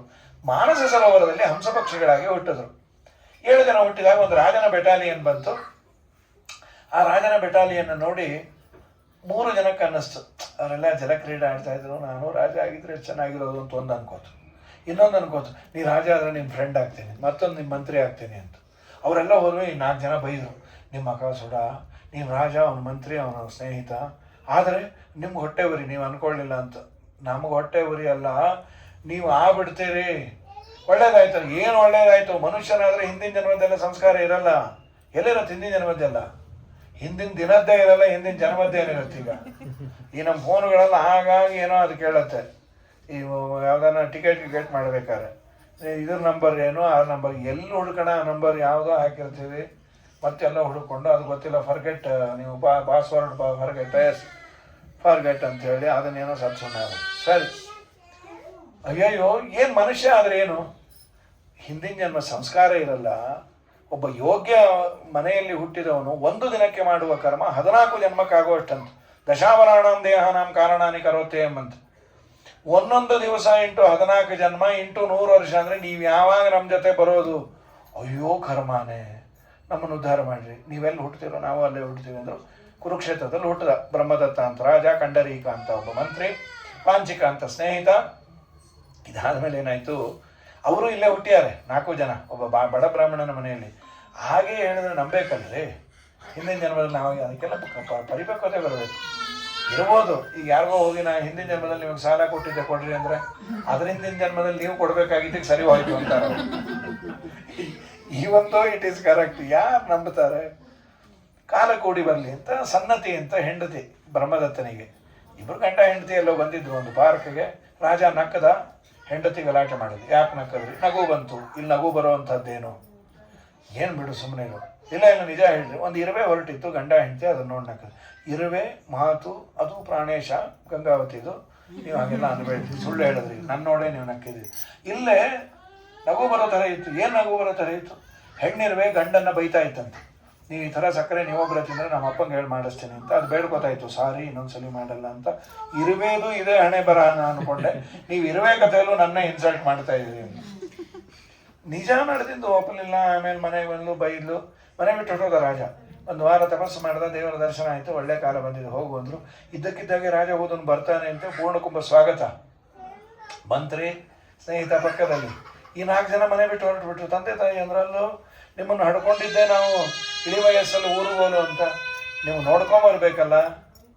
ಈ ಒಂದು ಶ್ಲೋಕ ಬರ್ಕೊಡ್ತೀವಿ, ರಾಜ ಮಂತ್ರಿ ಸ್ನೇಹಿತ 3 ಜನ ಇದ್ದಾಗ ಹೇಳ್ರಿ ಅಂತ. ಅವ್ರು ಬಂದು ಆ ಶ್ಲೋಕ ಓದೋಕೆ ಅದಕ್ಕೆ 3 ಜನ ಬಿದ್ದೋದ್ರು. ಆಮೇಲೆ ಜನ ಅಂದರು ಮಾಡ್ತೀವಿ, ಅವನು ಹೇಳಲಿಲ್ಲ ಅಂದರೆ.